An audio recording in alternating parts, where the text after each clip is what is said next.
notebook is marked.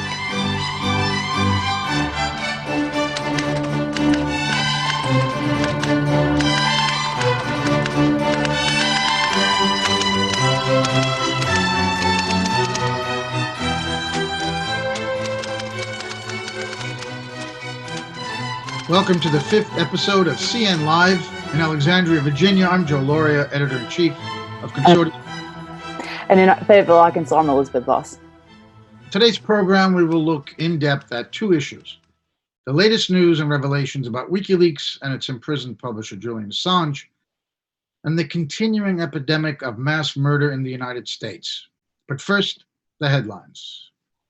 Following last week's massacres in Dayton, Ohio and El Paso, Texas, which killed 32 people, President Donald Trump on Friday said he expected new legislation from Congress when they returned from their summer recess on meaningful background checks on buyers of guns. Trump said, however, that the National Rifle Association, which opposes any new legislation, would have input on the new bill. We will hear two perspectives on the crisis over guns in America later in the program. Journalist John Pilger visited imprisoned WikiLeaks founder Julian Assange in Belmarsh prison on Tuesday, and Pilger raised an alarm about Assange's deteriorated health. Pilger said in a tweet on Wednesday that Assange is isolated and treated worse than a murderer. I now fear for him, Pilger wrote. His full tweet says, "Do not forget Julian Assange, or you will lose him. I saw him in Belmarsh prison, and his health is deteriorated, treated worse than a murderer. He's isolated, medicated, and denied the tools to fight the bogus charges of a U.S. extradition. I now fear for him. Do not forget him," Pilger tweeted. And last night in Sydney, Australia, on Thursday night, Australian investigative journalist Mark Davis revealed details of the interactions he had with WikiLeaks and their media partners, the New York Times and The Guardian, in the publication of the Afghan War Logs. Davis described how he believes the New York Times set Julian Assange up as an unwitting lightning rod, how the Times neglected and cared little about redacting the documents, and how they collectively lied for 2 days to the public about the war logs having already been published, while in fact WikiLeaks was still working on them. We will be broadcasting Davis's remarks after our first guest, psychologist Lissa Johnson, who spoke to us earlier about WikiLeaks and Julian Assange, also from Sydney, Australia. So Ebon, please roll the tape. We now turn to the situation of Julian Assange in prison in Belmarsh prison in London for skipping bail. He's in very bad shape, according to John Pilger, the journalist who visited him on Tuesday and tweeted about him and said that he was medicated and that he was unable to have any access to what he needed to prepare his defense, his argument in the extradition case that's coming up. And he had some very disturbing words saying we will lose Julian. And we're welcoming now from Sydney, Australia, Lissa Johnson, who's a psychologist who's written extensively about social matters, propaganda, crowd control, and WikiLeaks and the response to that. And we welcome Lissa. Thank you for coming on CN Live. Thank you for having me. So Lissa, just to briefly, you heard before we read you the tweet from John Pilger. What is your reaction to that? And what should one do or think about this right now? Well, I mean, it's deeply alarming and distressing and concerning, and I guess it underlines in a very human way the things that Nils Meltzer has been saying. He's been sounding the alarm for 2 months now that Julian Assange has been suffering for almost 10 years. What Nils Meltzer has described as he hasn't used the word state-sanctioned, but it's state-sanctioned, mobbing, he said, and judicial harassment, psychological torture, persecution. And he did warn that there's a possibility that Julian Assange may be tortured to death. And it sounds like John Pilger has pretty much all along said Julian Assange is extraordinarily resilient. He's very strong. He's staying strong. He has a fighting spirit. So if John Pilger is saying he's really concerned, and he's concerned for Julian Assange's life, we need to take that very seriously, because, that's the first time I've heard him say anything like that.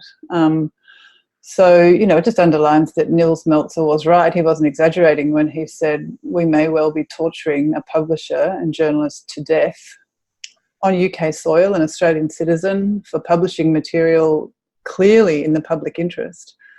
So if we, one of the things I've been writing about recently that I guess we'll get into is that it's really up to citizens to hold their governments accountable over things like this. The psychology of atrocity and collective violence says that the perpetrators, and in state-sanctioned collective violence, the perpetrators are states, they won't stop perpetrating unless their populations, unless their citizens demand it of them. And, we're in a situation now where this is very serious. And if Julian Assange dies in prison, we will have lost our chance to be a society that doesn't torture journalists to death. If he dies in prison, that's what that will mean. We are Australia, the UK, the US, Sweden and Ecuador, all states that have been named, not Australia named in his official report, but he has said Australia is a glaring absentee. That means that we can't call ourselves democracies after that. We spend 10 years persecuting, psychologically torturing, detaining and imprisoning a publisher and journalist to the point that he dies. And if that happens, it could not be more serious, obviously for him, but for the kinds of societies that we are. And it's really, I guess, the message I'm trying to get across to people in the stuff that I've been writing is that it's, unfortunately, we didn't ask for it. It's not fair, but the responsibility to stand up against this is with citizens. Governments and states and authorities aren't going to lead the way unless we make them. They are protecting their interests, aren't they? And Julian is protecting ours, which is not the same as in the so-called intelligentsia that actually is supporting state power because of the personal benefits that they get. That's my view anyway. We're going to talk to you about the article that you published just a few days ago on the New Matilda website in Australia. Title of the article is Talk to the Totalitarian Hand, State Responses to the Torture of Julian Assange, Morally Disengaging Media, and what it means for all of us. Now, Lissa, in this article, you write that there was a crossroads on June 28th. July 28th. I got the date. I knew it was a typo. July 28th. July 28th, when Mills came out with his report. I would put it, personally, I think that was definitely another crossroads. The first one, I think, was April 11th, the day that Julian Assange was arrested. Because for me, on that day, the illusion of democracy that our leaders kept up for so long was lowered quite a bit, if not demolished altogether. Our leaders, especially here in the United States, they invade countries and they loot, and they're looting their own people through the economic policies of the last 30 years. And they do that with their left hand, and with the right hand, they're holding the flag and telling us all that they're doing this for democracy, for our own good. And it's extraordinary how they get away with it. This type of rhetoric has been with us for the beginning of civilization. It's always been intended for lesser educated people. But when you have the educated intelligentsia buying that, and transmitting that, whether they're naive and they're stupid themselves, or whether they know what the truth is and they're doing it because it's good for them in their careers to suck up and to protect those powerful interests, rather than the public's, which is the charge of the media. It's the public's interest that they're charged with upholding. I once said that, by the way, to a U.S. diplomat in the United Nations in New York, and he looked at me like I was crazy. That I would actually believe that was just ridiculous. That's how far I'd gotten for people, including my colleagues in the media, that I could actually believe that. They just not understand that.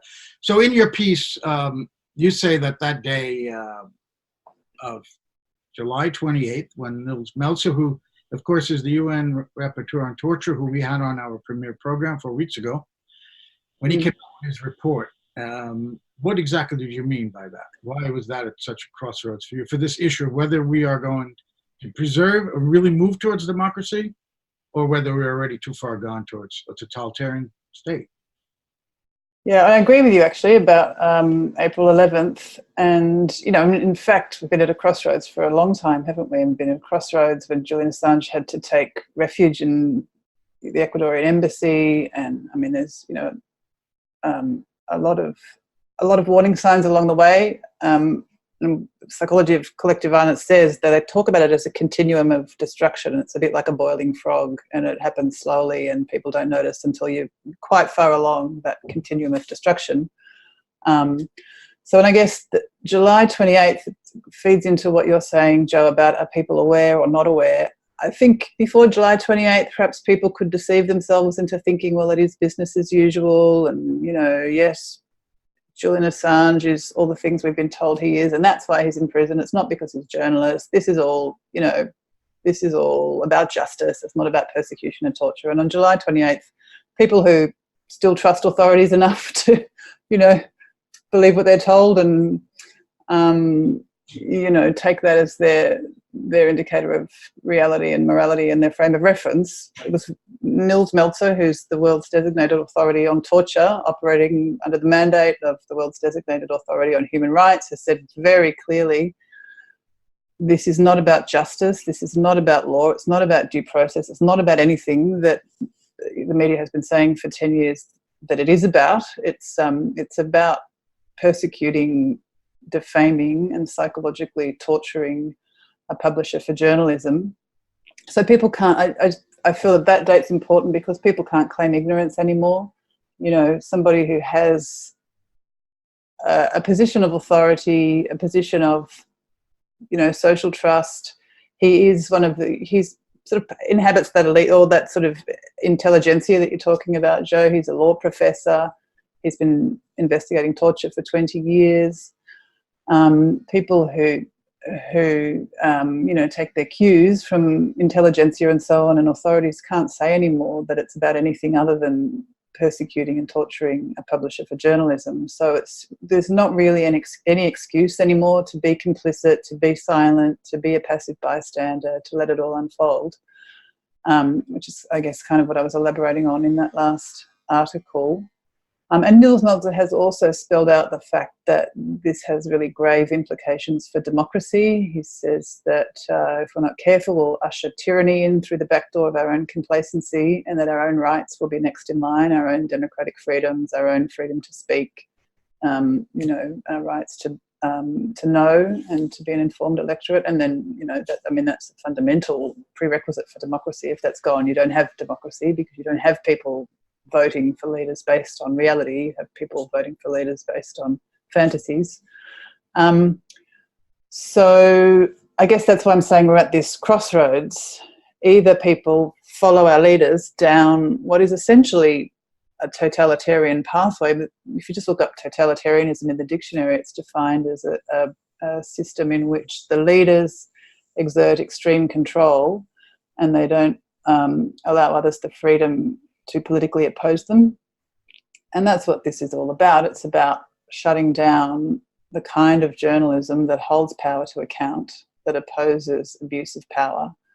And Nils Melzer has said the point of this, or he's gravely concerned, is to make a public example. Apart from the legal precedent of criminalising journalism, there's also just the precedent of making a public example of Julian Assange and Chelsea Manning. So even if they aren't prosecuted under the Espionage Act, well, look what happens. I wrote in another article, it's like, the bodies that are strung up in the town square for everyone to see. Keep your mouth shut. That's the message it sends. So either as bystanders, as citizens, in that article I went into, and the one before, the psychology of atrocity and collective violence. And it's a state-sanctioned collective violence if we're psychologically torturing and imprisoning and detaining a publisher for journalism.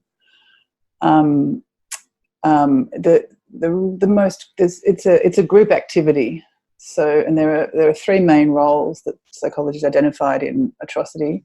One is the perpetrators, and in his final report on July 28th, Nils Melzer really clearly named the perpetrators as the states of the UK, Sweden, Ecuador and the US.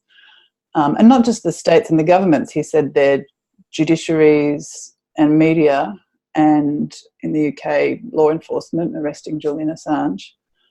Have been joining forces for the better part of a decade, more recently Ecuador, to perpetrate this atrocity. So you've got the perpetrators. They're not about to stop perpetrating. They've got their own self-interested reasons for doing it. You've got bystanders who are citizens, and bystanders can either be active or passive. And being passive, not speaking up, not attending rallies, not writing to your politicians, not being outraged and doing something about this feels like doing nothing, but it's not. It's an act of omission. And if bystanders don't stand up, push back, hold their leaders accountable, say, no, this is not on, we don't do this to publishers and journalists, and we want to know what's going on. We don't want to live in a totalitarian state. and it's morally wrong. We object to it on moral grounds. If people don't do that, it will just keep happening. So unfortunately, the bystanders are the really critical role. And then there's the instigators, and the instigators' job is to keep the bystanders standing passively, obediently, quietly by. And there's a bunch of sort of psychological tricks, I guess, that instigators pull. And in that system, psychology names the instigators as those who control information. So it's not necessarily journalists. They don't necessarily control the information. They're fed the information. So it's those who control, the gatekeepers, I guess, on the media, control what the media publishes and what it doesn't publish, which is just as important as what the media does publish. So a lot of situations, there's lots of different ways you could head. In this situation, there's two. If you're a citizen, you either stand up against this or you don't. And if you don't, unfortunately, that makes you a participant in this act, in this collective violence. And same with the media as instigators. Every single utterance by anybody with a public platform that dehumanises or demonises or devalues Julian Assange or sanitises or trivialises this persecution and psychological torture is complicit. That's an act of instigation. And omitting critical information, like, say, not reporting on John Pilger's tweet, not reporting on Nils Meltzer's report, not reporting on the DNC versus WikiLeaks ruling recently that was protected under the First Amendment. Omitting all that stuff is complicit as well. That's an act of instigation of collective violence. So the world's really, I feel like on July 28th, the world and everybody involved in that system has been put on notice about what's going on. So I'm trying to add to that a bit by helping people to see these sort of psychological roles and where they fit in, because the psychological things are invisible. You often can't see them unless someone names them for you. Right. Yeah, no, one of those things you've named is the system justification, and that being something that works so much in these instigators' favor, in keeping the public actually more likely to support that abuse of Julian Assange and people like him, or in general to go along with this totalitarian kind of devolution of our society, rather than standing up against it when we have all of these warning signs blaring at us. Like, it seems like, and please tell us more about that. But it seemed to me in reading your piece that what you were saying was the more warning signs blare at us, the more likely contradictorily we are to kind of go along with it. So how can we fight against that? Exactly. Yeah, that's a really good way of putting it. It's, well, I mean, that's the $1 million question. But that's exactly right. It's very counterintuitive because, most people, not everybody, but on average, most people want to believe because they're good people, and it's confronting to believe that you're living in a society where such horrific things could happen, and leaders could be doing something so morally, so morally wrong and offensive and disturbing. It's, people defend themselves against that reality because it's destabilizing to think that that's the kind of society you're living in. So yeah, paradoxically, the more gaping holes and cracks that people are confronted with, the more the people will reflexively, defensively double down on the status quo and just, be very vulnerable and susceptible to manipulation that does that. So in the last article, one thing I talked about was what psychologists call moral disengagement. So it's something that people are vulnerable to, which there's lots of different ways that people can justify the system, and morally disengaging is one of them. So, if you ask most people, do you think it's morally right to torture a publisher and journalist, possibly to death? The vast majority of people say, no, of course not, but then that's unfolding in front of their eyes in real time, and the special rapporteur on torture is telling them that it's unfolding before their eyes in real time. So how do people not be morally outraged by that? And moral disengagement is a process by which you take a specific event and you put it outside the boundaries of your usual morality.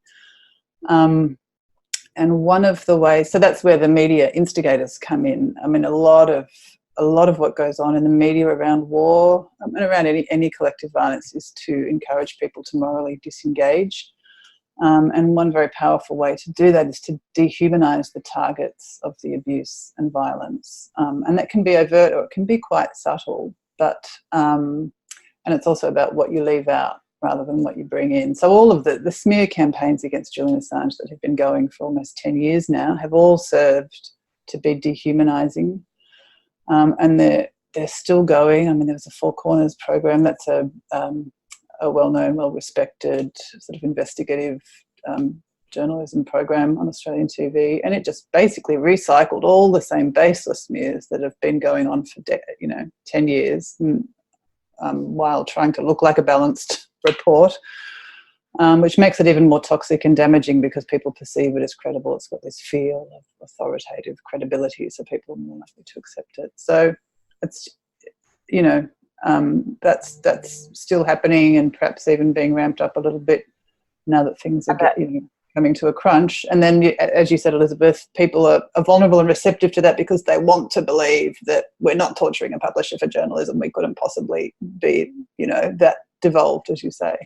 And when you say the way that ABC delivered in this kind of authoritative sense, that brings up I believe, Stanley Milgram example that you used. That's that authoritative voice in that example of the authoritative man in the white lab coat telling people to electrocute a subject. Can you describe that and how you can compare that with the media kind of circus that has just smeared Assange over all these years? Yeah, well, so that was back in the 60s, Stanley Milgram. I mean, a lot of people would probably know about it, but, it's worth reviewing because they were quite shocking, controversial experiments at the time. So Stanley Milgram had relatives who were Holocaust survivors, and he was interested in how can good, normal people follow orders and do such horrific things, exterminate their fellow human beings. So he designed a series of experiments where he got someone to sit at a board where they could administer electric shocks to someone, sometimes in another room, sometimes in the same room. They varied the conditions. And there were shocks of increasing intensity, and it made it clear the final shock had a triple X, and it was past, extremely dangerous and severe, and it was 450 volts or something, a shock that would be lethal in reality.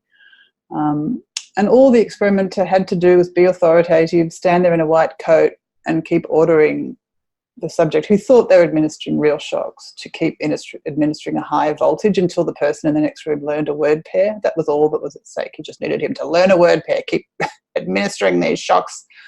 And beforehand, they asked psychiatrists, how many people do you think will do that up to the final potentially lethal voltage? And they said, only a very psychopathic minority, less than 1%, less than 0.1%. What they found was that I think it was above 65% of people went all the way to the end, administered lethal shocks. And all that happened was this authoritative guy ordered them to, and they didn't disobey. And, then in one study, the study's been replicated quite a lot of times, and in one study, people were crying while they were doing it. They could hear the person screaming and they were crying, but they still did it. So that's very revealing series of experiments. And I was talking about that with respect to the Global Media Freedom Conference in the UK. It was hosted by the UK Foreign Office. Was it a month ago or 6 weeks ago or something? So, here we have a bunch of people who, like you were saying, Joe Intelligentsia, they have a public platform. They have privilege and power where they could be altering the narrative. They could be setting an example of how not to be a passive bystander. They could have been asking politicians at this conference. There was full of people from media, and my understanding is a bunch of different authoritative sort of positions in media and outside media and politics. Could have been asking politicians from the UK and the US and Australia about Julian Assange. Could have been asking questions about why are we standing here talking about media freedom and protecting journalists. One of the conference themes was journalists under threat around the world and how to protect journalists from persecution and violence. And I think Jeremy Hunt was saying free press is the only way to prevent abuse of power. Then a short train ride away, Julian Assange is in prison. And at that point, Nils Meltzer, the Special Rapporteur on Torture's preliminary report, had been released. He'd done a lot of media. Everybody there would have read it. Everybody would have known that the Special Rapporteur on Torture has said we are psychologically torturing a publisher for journalism, possibly to death, just down the road. And with two exceptions. Nobody asked questions of the speakers. One speaker, Amal Clooney, the UK media freedom envoy, said one sentence about Julian Assange. And it was really breathtaking that was sort of almost an act of insubordination and rebellion. Just that one sentence. Well, somebody mentioned Julian Assange as he languishes in Belmarsh up the road without access to a computer, apparently without access to the documents that he needs to prepare his defence, in a cell for 23 hours a day. I mean, it's really like metaphorically having someone bound and hogtied in a basement while their stalker is outside sharpening their knives. You know, he's got the US national security state after him. He's in there for publishing material in the public interest, and he's not allowed to have access to the documents to prepare his case. He's forced to just sit in a cell for 23 hours a day knowing that this is happening, unable to do anything to protect himself. I mean, it would absolutely be psychological torture. It's impossible to imagine what those 23 hours would be like. It's impossible to imagine what 10 minutes of that would be like, let alone, you know. He's in the hospital ward, Lissa, and he's medicated. Oh, he's in the hospital ward now? Yeah. And he's medicated. The rest of the prison population. You know, Hunt in that conference talked about holding the powerful to account. It's not one of the most Orwellian critical. Unbelievable. Yes, absolutely Orwellian. Go back to that experiment you were talking about before. You know, we tend, when we hear those results, to blame the people. How could they dare not stand up and not even go to the point of killing someone if the authorities tell them to do that? But of course, people grow up obeying their parents, who are supposedly telling them the right things to do to live well. So it's the leaders who are exploiting that obedience that people learn as children. And the lousy, terrible leaders that we have who exploit people for their own powerful interests against them. Now, it is up to the individual then to break free of that, to make that distinction, to have the courage to say, well, my parents may have been right, but this leader is not, and I'm not going to follow what he's saying.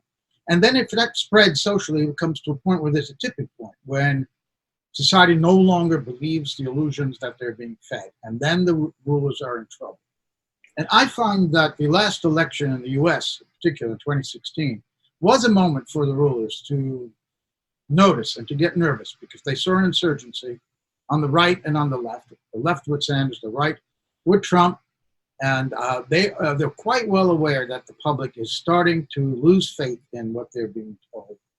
And that's why I think they moved out of desperation and weakness to get Assange now, in particular. And they need to shut up and shut down WikiLeaks so it doesn't feed into this growing awareness. Is that your assessment as well? Yes, I absolutely agree with that. Yep, I think they panicked and freaked out. I don't think they saw the Bernie Sanders, movement coming and that level of support coming. And I mean, what psychology would say about that? We're kind of in a giant human experiment, I feel, at the moment. How far can this system-justifying impulse be pushed? You know, because as you say, we've got, societies are massively iniquitous. The wealth and income inequality is growing so rapidly, and it's so obscene. So many people are suffering in very real ways, struggling to keep their heads above water. In America, with mass incarceration and police violence, and the racial oppression that goes with that, and horrible sort of class divides and shrinking middle class. So what psychology says about that is people feel and smell and taste the truth. And I think you're right, Joe, that probably in 2016, it just comes a point where what the reality you're being fed by the media is so far out of whack with what you're living and breathing and smelling and tasting every day that you stop system justifying. You're living the reality that this is not what's going on. We're being abused and exploited.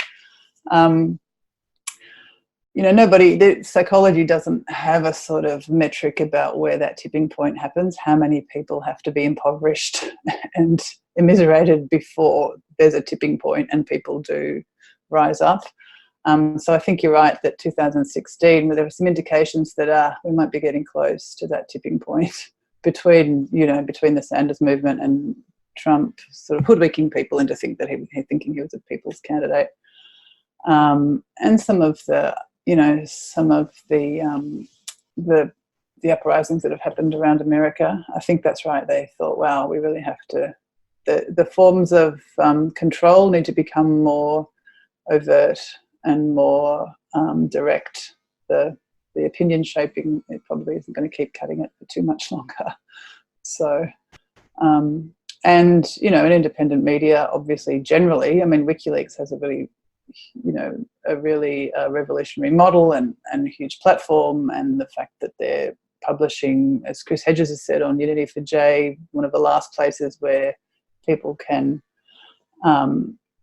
have a glimpse into the inner workings of power via leaks and whistleblowing, obviously hugely threatening. But, you know, Mike Pompeo, when he was CIA director, said they're not just going after WikiLeaks, they also have in their sights small platforms, anybody who grants a platform to leaked material.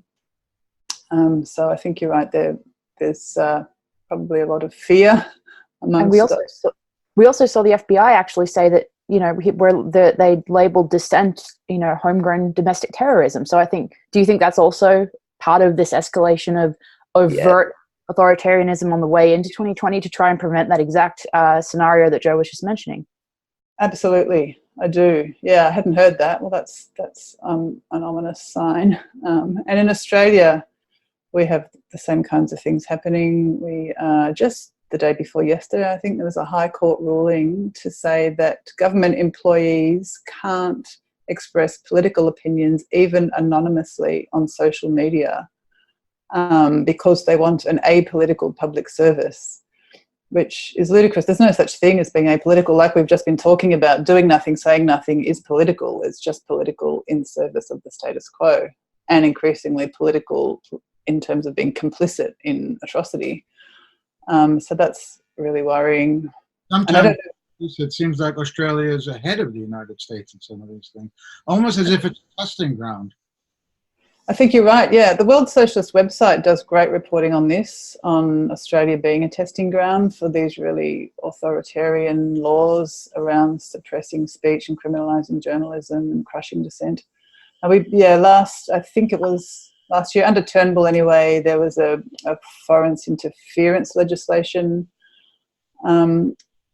passed, and apparently the foreign interference legislation was passed under pressure from the US government to pass it rapidly. So the US government interfered to pass foreign interference legislation. And that it's worded so broadly that almost anything could be criminalised under that. And there's you know quite stiff criminal penalties and jail time for dealing with, I think is the terminology. It's not just publishing, dealing with any material that is deemed to harm the national interest of Australia. That's so broad. I mean, who gets to decide what harms the national interest? And as you say, Joe, you say a lot that it's usually interpreted to mean what harms the interests of the rulers, of the leaders, of, you know, the powerful elite, not the people. So, you know, and I think, I don't know a lot about it, but there's an article on 21st Century Wire at the moment about the UK. There was a ambassador, I think, his emails were leaked and he had said some demeaning things about Donald Trump.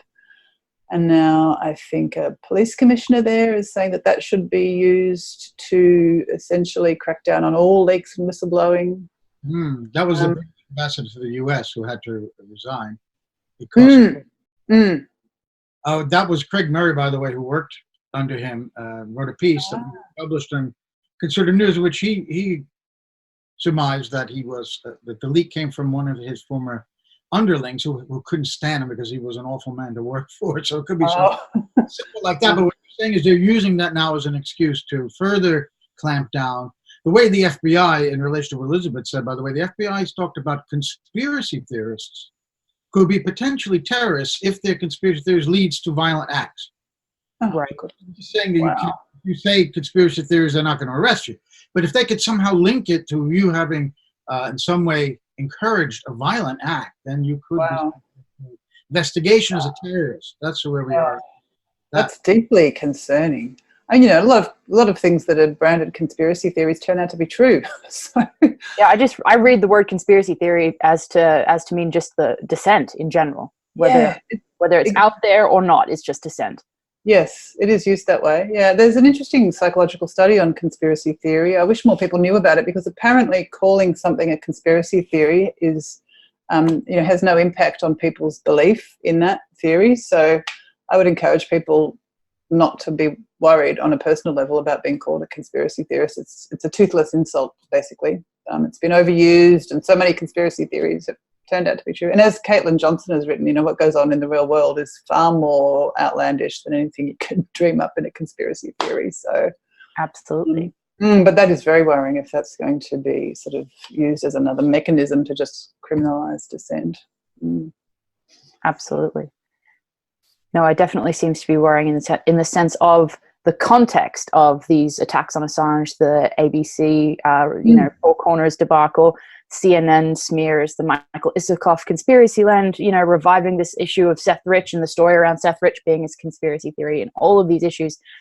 In general, overall, it does look to me like it's a wave of escalated censorship and overt criminalization of dissent into 2020. So, in relation to Assange and WikiLeaks, what do you think? Because I know that your articles, both of your recent articles, and your series on the torture of Assange and the psychology behind it, really asks people to empower themselves and to move based on that. So, what are some of the things? This is a very rehashed question, but what are some of the things that people listening and watching can do to empower themselves and do something? I think Joe had a good point about we're brought up to respect authority. We're probably not raising our children well enough to be critical about what authority they respect and what authority they don't. And blind obedience to authority, psychology has established this since the 60s. It's dangerous. That's what feeds into atrocity. So it's about looking at yourself, trying to see these invisible processes that are working. Am I somebody who tends to respect authority, obey authority? It's not that that's a bad thing, but you need to be careful about what authorities you obey. And it was Philip Zimbardo who conducted most people know the Stanford prison experiments, where sort of basically put people in a prison and said, go for it. You're the guards, you're the prisoners, and guards became abusive and so on. He says, when you're in a situation, in a society where atrocity is taking place, you need to dissent, disobey, and rebel. They're the words that he uses. That's what is needed to push back against atrocity and collective violence. And it's not saying to do anything illegal. While we've still got democratic rights, we need to use them, really, really flex them, So if you can write, there's Medium. You can just put it on Medium. You don't need to have a publisher to publish you. At the moment, that might be taken away. There's social media at the moment. If you're not an Australian government employee, you can post your political views on social media. Right to call your politicians. Try and inform yourself about rallies and actions to defend Julian Assange and WikiLeaks. The way I do that is on Twitter through Unity for J. And what's MEB's? Anyway, if you just look up hashtag Free Assange Rally, you'll. I believe MEB is part of Wise Up Info, which they have a website for that, and then also one of the really helpful websites is justiceforassange.com, which is, I believe, run by his legal defense fund. But lots of sites like that. So make an effort to find out because there's a lot of actions happening around the world, a lot. The trouble is they don't get media attention. This is part of the media complicity and the instigation, and part of what you're talking about, Joe, that fear that there's this mood. People, a lot of people aren't happy with what's going on, especially young people. A lot of surveys, the majority of young people don't support capitalism. They would prefer to have socialism, but they don't know these rallies are on. And, so I was having dinner at just a counter the other day, and there's a fellow here and we're chatting and sort of talking about politics a bit, and Julian Assange came up and he said, I love that man. And I told him about the rallies that have been on, and he was really angry. What rallies? Why did I know about those rallies? And well, there's a media blackout on actions to support Julian Assange. So look outside the mainstream media to try to find what you can get involved in. And whatever you can do, whatever time you've got, and also just, if you're doing something that seems important at the time, like, I don't know, maybe some housework or, I don't know, trying on a different outfit or something, just think, can I spend these 5 minutes maybe calling a politician or signing a petition. And somebody said, why don't you call a politician every day? If we all called our local member every day, it can just take 3 or 5 minutes that you can probably spare. That would have an impact. So all of those, don't underestimate, the power of those little things. Inform yourself about them. Read as much as you can of Nils Meltzer's articles and reports to understand what's really going on. And to wrap up our interview, I was wondering if we can go back to your article. You talked about the 4 governments' response to Meltzer's report. Can you, I think only 2 actually did respond. Can you fill us in on that? Yeah, so Ecuador and the UK didn't respond at all. Nils Meltzer wrote a letter it was the same letter, just slightly different sort of addressee to the 4 states that he was holding responsible, UK, US, Sweden and Ecuador. And then he asked them all for a response, and in their responses he asked them to outline the investigations they plan to undertake in light of his reports and findings, what protection they plan to offer Julian Assange going forward, and what redress they plan to offer for the harms caused to date. The UK and Ecuador didn't even bother to reply. So I said, that's just like talk to the hand, human rights or human rights. I'm not even going to bother. They had 60 days to reply. The US and Sweden replied with what I said would just look like stock standard kind of like just cut and paste perception management sound bites, just doubling down on the glory of the US and the US Constitution and US freedom of speech and US protection of human rights. Just waving a bunch of platitudes around, I guess, seeking to tug on that system justifying impulse that people have, without really addressing the specifics of, Many of them actually defended themselves, saying it's not true. We did not engage in physical torture or a mob. They just said, we're the United States. We don't do that. Look, we've got the Constitution with all of these articles, and we uphold human rights. And flag in the right hand and the knife in the other. So listen. Exactly. Yeah, wave the torture report about what happens to, happens to people on the watch of US authorities, the most horrific torture. But yeah, we'll put that behind our back and we'll just wave the US Constitution in front of everybody's face. And the Swedish letter was similar. Sweden put a bit more effort into it than the US appeared to have. But the Swedish letter was mostly about, the Swedish judicial system, which, Nils Meltzer has said that Swedish law and judicial process has just been abused essentially to try to extradite Julian Assange to the United States. That's what that Swedish investigation was all about. And I would add about propaganda and smear as well, provided a vehicle to do that.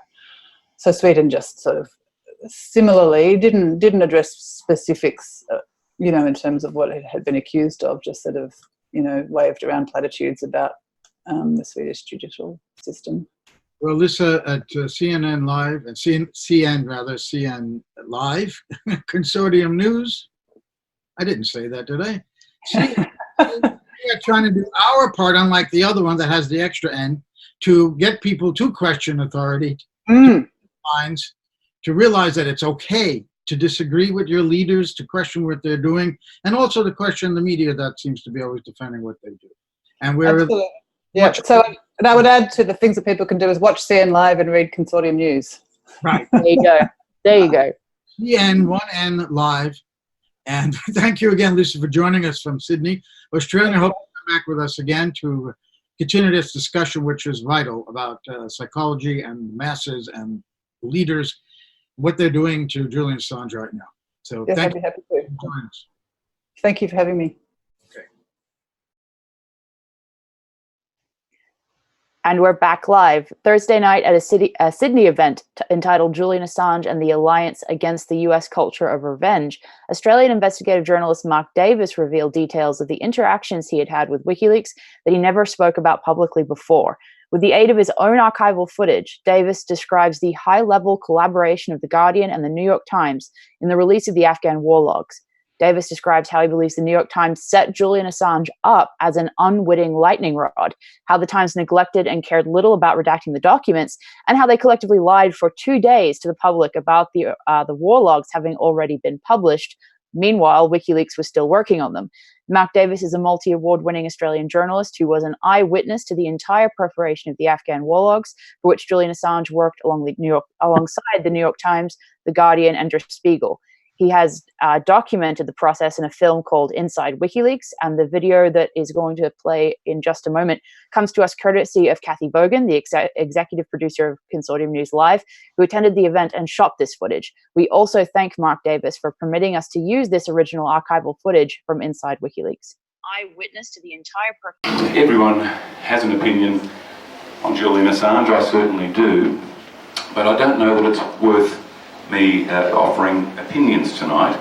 After the Four Corners piece in particular, I felt that I could offer observations rather than opinion, or rather eyewitness observations that I had that I haven't revealed before. And essentially it gravitates around a couple of enduring slurs against Julian, that he's cavalier to the lives of people that were in his documents, and that he had a different level of professionalism than the true journalist did, that is, the Guardian journalists and the New York Times journalists, in 2010 when he first came to prominence. Well, I was there. I was there when he met them. I was there when they formed the bunker at the Guardian, where they all gathered. The Spiegel, the Guardian, New York Times, and Julian. I'd been travelling with him, a very hard man to find. I found him and stuck to him like glue. And so when he went to the bunker, I was with him. And the reason they let me into the bunker was that he was an incredibly unreliable and unorthodox man. So this is pretty much it. This is life possessions, right? This is you. This is not me. This is portable me. His idea of starting work was midnight. Their idea was starting at 9 a.m. and going home at 5. And the job I did, which allowed the Guardian to let me into their fortress, was that I would go and find Julian. They thought I was part of WikiLeaks. I think I would find Julian and I'd bring him to the Guardian at a reasonable compromise, maybe 2 in the afternoon. So they let me in. I was there every moment. Every moment that Julian was there, I was there. And every moment that those journalists have since re-narrated in their books, in their articles, in their Four Corners appearances, about the enormous integrity that they had and the lack of integrity that Julian had, I can say is a complete lie. And I am the witness to it.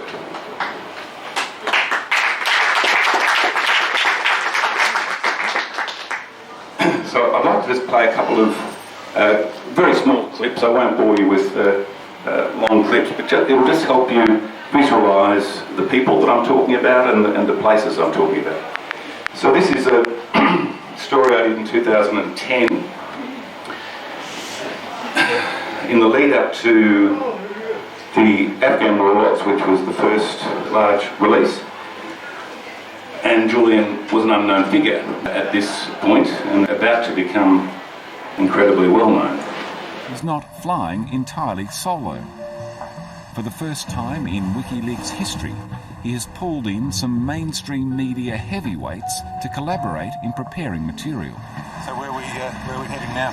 Off to the bunker in the Guardian. And what's in the bunker?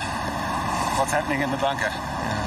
In the bunker we have our team from Guardian, us, the Spiegel and New York Times. So this is the bunker we're about to go. You often hear about it. They all refer to it when they're doing interviews. Filled with computers, but at least it doesn't. And it was here that they were taking what Julian had, which was impenetrable data. Their way through the material. They describe what they're doing during this 3-hour slaughter.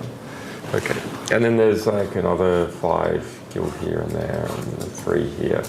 So now look at the exactly. No. Just so you know, that's Nick Davies. That was Julian's main contact at the Guardian. Davies has made the most recurring and repetitive statement that Julian had this cavalier attitude to life. That's what I say is a lie. I was there. If there was any cavalier attitude going on from my observations, it was the Guardian journalists. The Guardian journalists had this disdain for the impact of that material.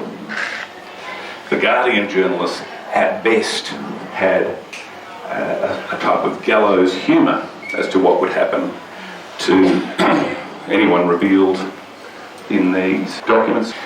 And I can tell you, he often narrates, if you've read the books, he narrates a dinner that they went to where Julian said, well, if they die, they die. Now that is the only event that I wasn't at. I remember the dinner, I didn't go to the dinner. But I can contradict every other account they talk about from that room where anyone expressed any concern whatsoever about the lives of people except for Julian Assange. Except for Julian Assange.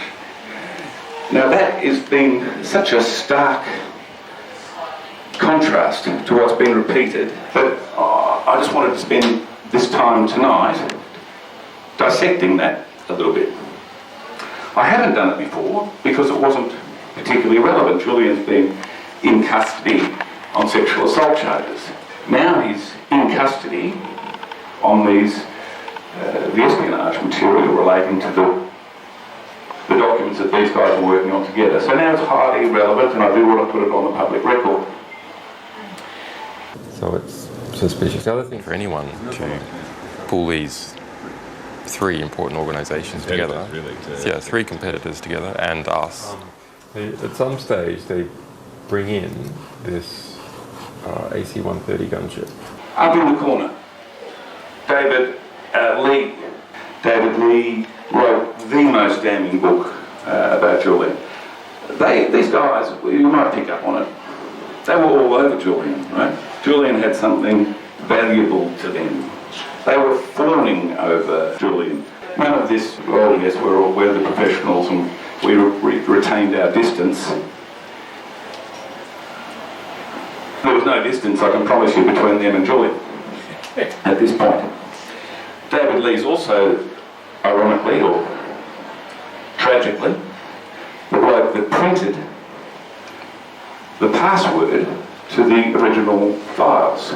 So when he did his book, in a moment of boasting, in his book he put the password that opened the original files, all of them, that had been redacted actually. The Julian had physically redacted. This clown put the password up, printed it, and it was still active. It still worked. It still worked.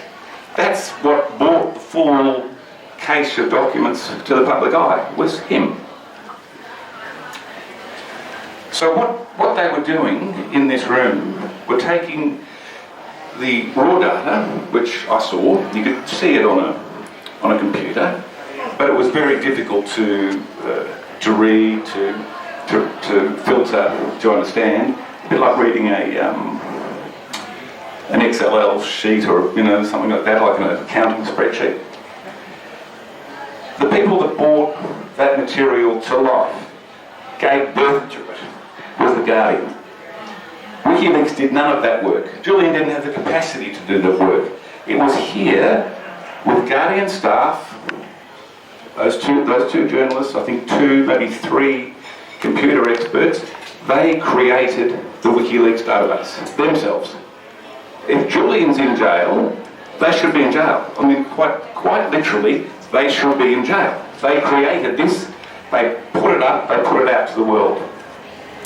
So what they were doing were generating individual reference codes for every entry in the WikiLeaks material. They gave it a graphical interface, a look, and they made it searchable. That was the Guardian, or entirely the Guardian.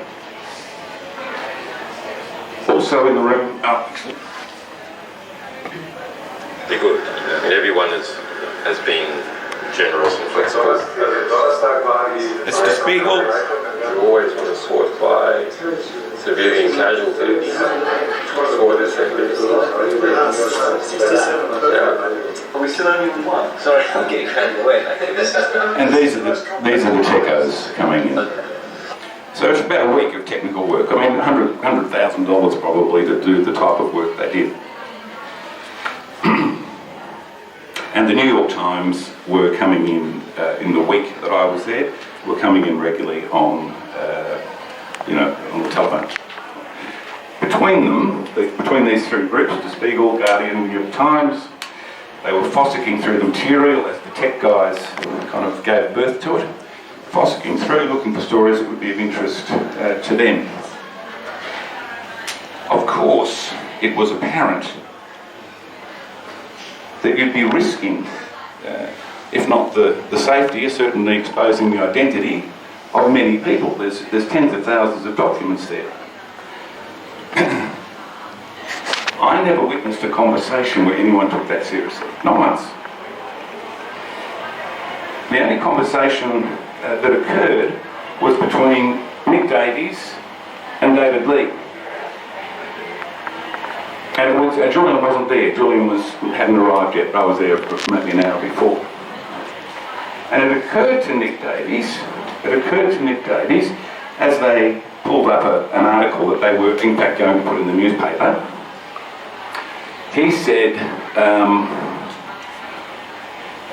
well, we can't name this guy, right? We can't name this guy, obviously, in the newspaper. And then someone said, well, he's going to be named on the website.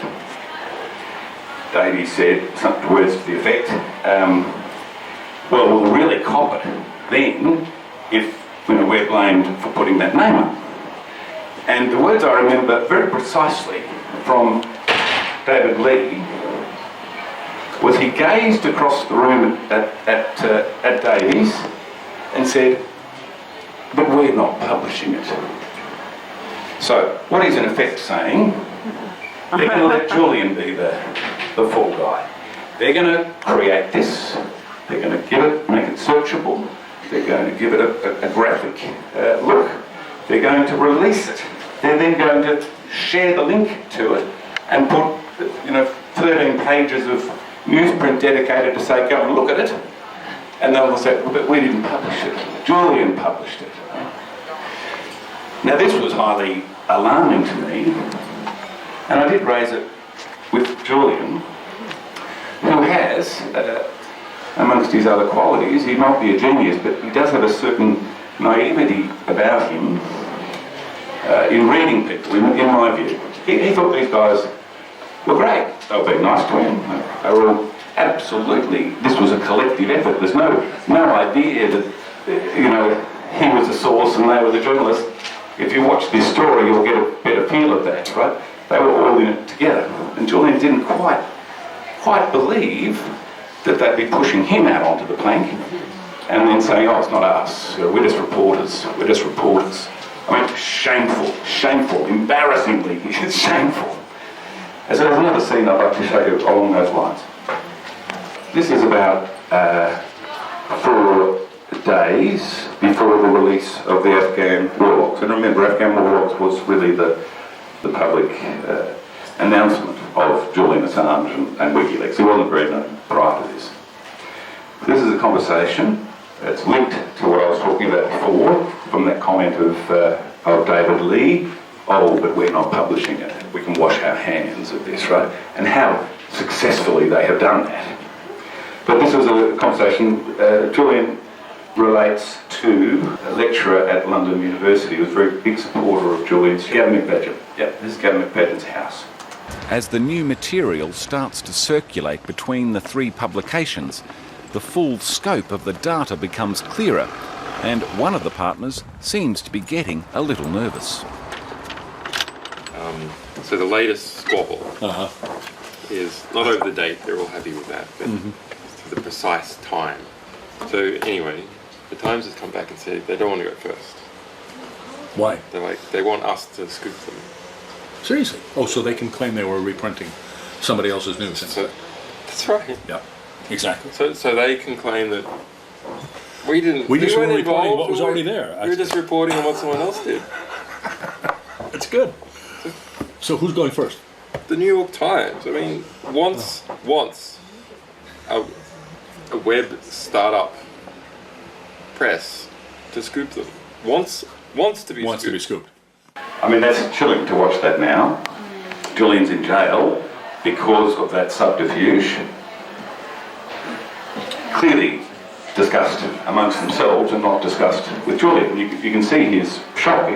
What are you talking about? We're doing this together. This is a collective effort.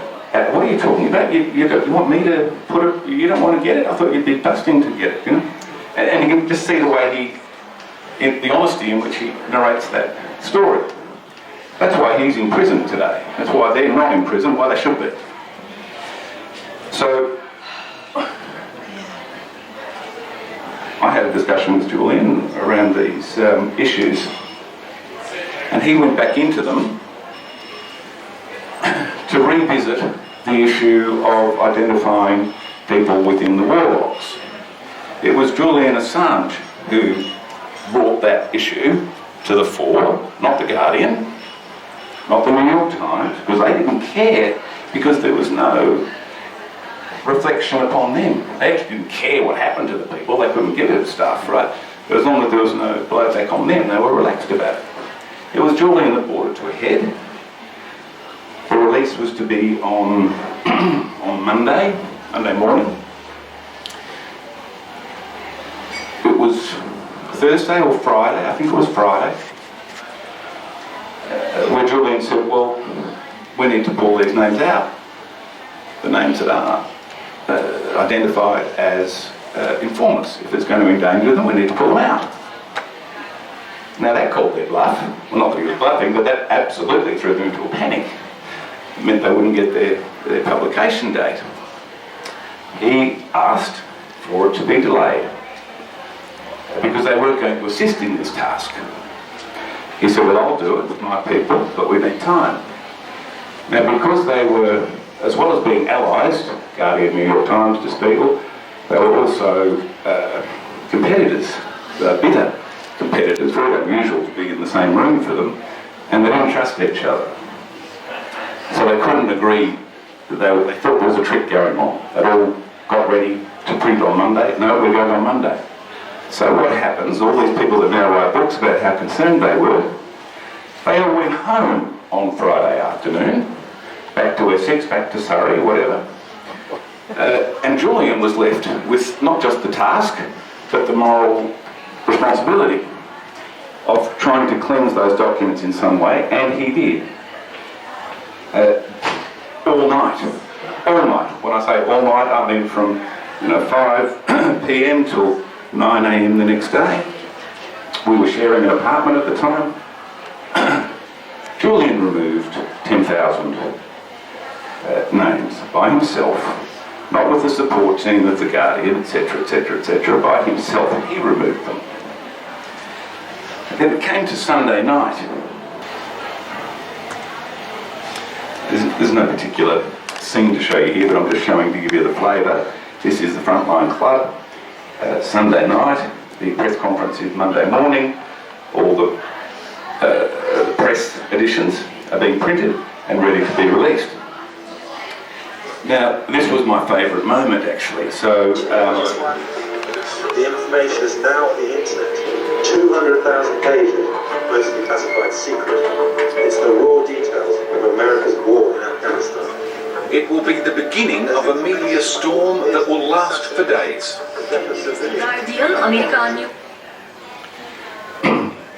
Now, what really happened? They built this artifice that Julian was the man to walk the plank for them, and they'll report about a man falling off a plank, right? That was the premise. But WikiLeaks never released it that night. So WikiLeaks were meant to release on Sunday night. The Monday papers would report this event. He couldn't get it live. So all of this evening it was expected to be up at about 9 p.m. It was meant to be live. It couldn't go up. and the panicked calls from the New York Times started coming in, like hysterical calls. I could hear them, everyone could hear them. They're holding the presses, you know, hold the front page, because it was saying this, you know, weird group WikiLeaks had released, had published, had put online, trying to report a news event. It didn't go up. And their phone calls became more hysterical through the evening, up until, I forget now the time difference, if it's important I'll try and become as precise as I can, up until about 2 a.m. they held the presses in New York and then just had to go.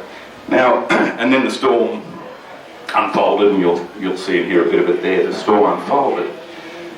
But they were essentially printing a lie. WikiLeaks didn't publish that night, and in fact didn't publish the next day. I think it was about 2 days. I don't know if they were known, but I think it was about 2 days before it got up. So these high priests of journalistic ethics were all of them very happily colluding in publishing a lie, that they were reporting something that in fact didn't happen, and they knew it hadn't happened, and they'd set Julian up from the start. I think it's important. I think that distinction is important. When you see this recurring slur, this slander against Julian, it started in 2010. He's cavalier with people's lives and he has no ethics. Started in 2010. I would have well and truly thought it would have washed away by now, but to see it on four corners again, 9 years later, in great detail, I feel compelled at least to address those issues. So I won't take any more time. I'm grateful to have done that. Thank you.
Thank you, everyone, for sticking around during that video.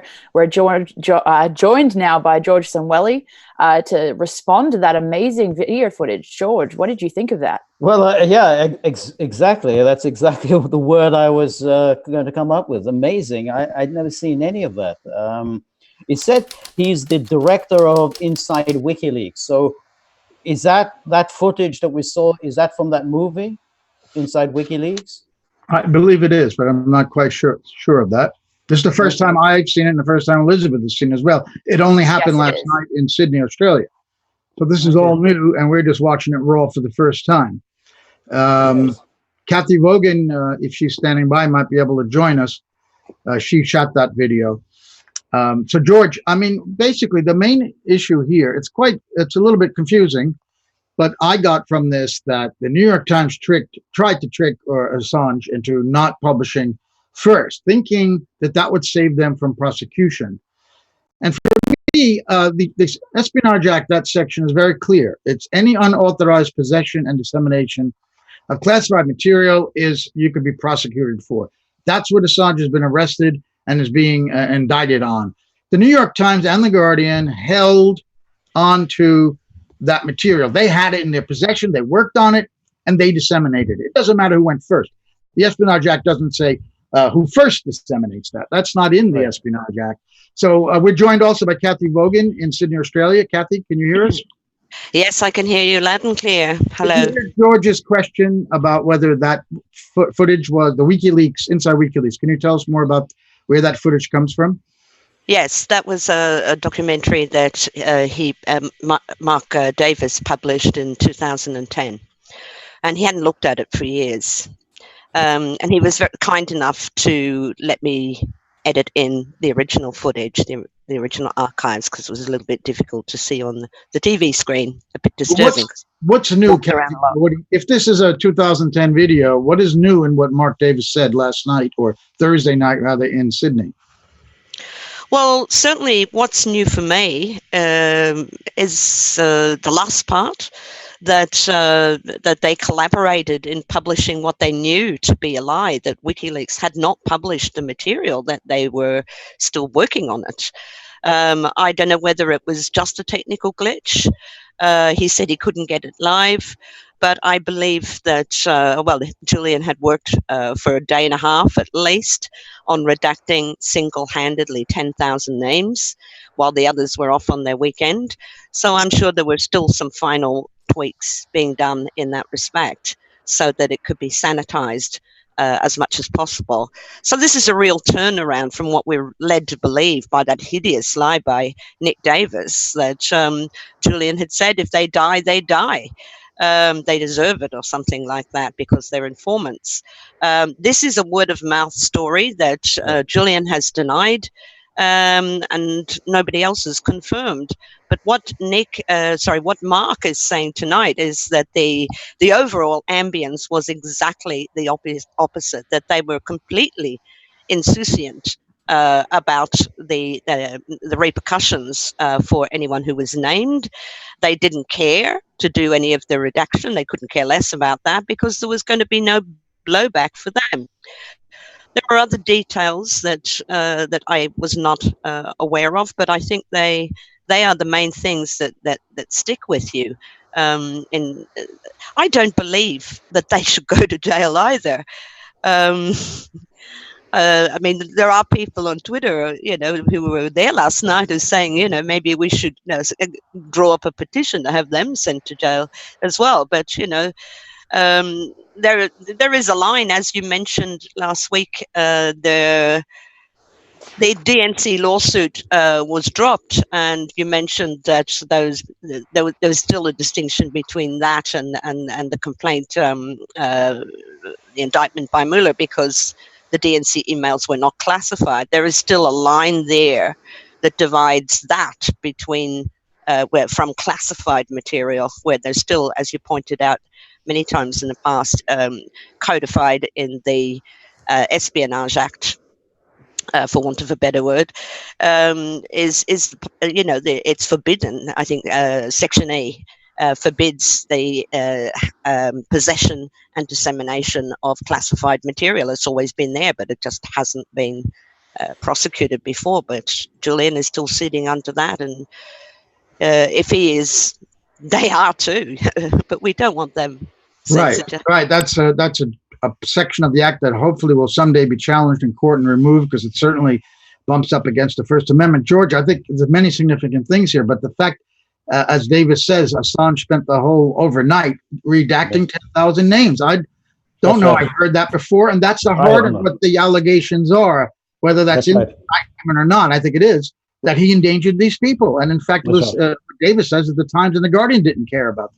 What do you think? Exactly. It's the exact opposite of what we've been told, which is that the journalists, were very, very scrupulous and concerned about the sources. We're endangering their lives, whereas Julian Assange just couldn't care less. And then he goes together with that remark he supposedly said over that dinner to Davis.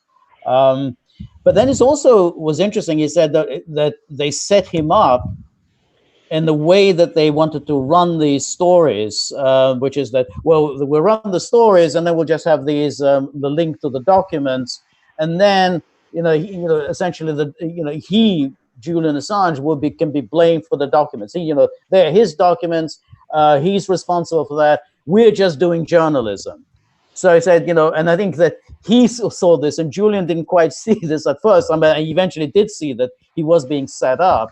But that all sounds plausible and goes together with what the Guardian then did, which was that when they disclosed that password and blame Julian for this. I mean, they're the ones who disclosed the password and then accused him of revealing the password. And Cathy, isn't that right, that password led to the unredacted, encrypted version, original version that only intelligence agencies could read, so that putting those people in danger more. But what was released by the Times was unredacted names. I mean, that 10,000, that just what I'm not clear of. The 10,000 that were redacted, that came out in the WikiLeaks release. But what did the New York Times and the Guardian release?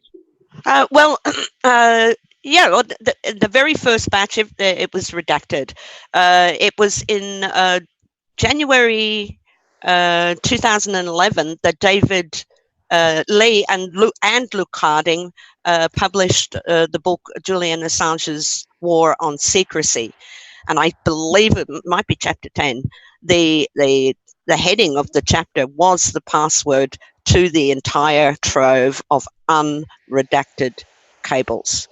And yes, that's right. There was that potential for governments, intelligence agencies it required a lot of technical ability, knowledge to actually use that password. But people with skills who worked in intelligence agencies had 6 months to get in there and start going after people.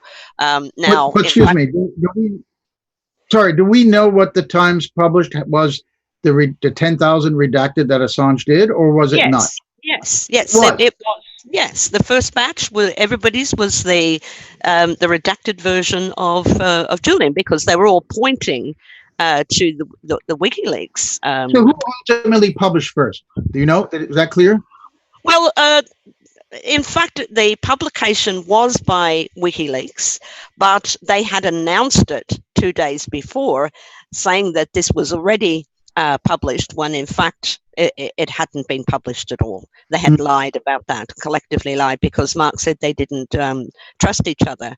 But getting back to the unredacted ones, nobody noticed, apparently, in David Lee and Luke Harding's book, that this was the password. Nobody, realized. And then somebody, and Daniel Domscheit-Berg is suspected of this. The Spiegel actually infers that it was Daniel Domscheit-Berg, went there and spoke to the newspaper and said, do you realize, whoever it was, said, do you realize that this is the password to the unredacted cables? And so then it went global. It was on all of the newspapers, and that's where those informants fell into real danger. If the intelligence agencies hadn't noticed it in January 2011, they certainly would have by July or August, I think it was.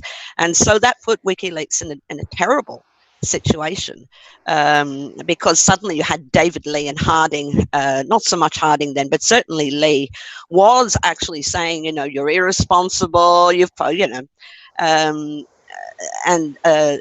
well, actually what happened first was that WikiLeaks felt that they really did have to publish the entire database so that people would realize that somebody was coming after them, and that was could I just a very difficult night. I don't something I don't understand. You're saying that when the Guardian wrote that book, they didn't realize that they were disclosing the password until Domscheit-Berg told them this was the password? I mean, maybe I just misunderstood you, but no. David Lee and Luke Harding fully realized, because Lee was part of the team. He had been using that password, so he knew what it was. But in fact, what was the role then of Domscheit-Berg?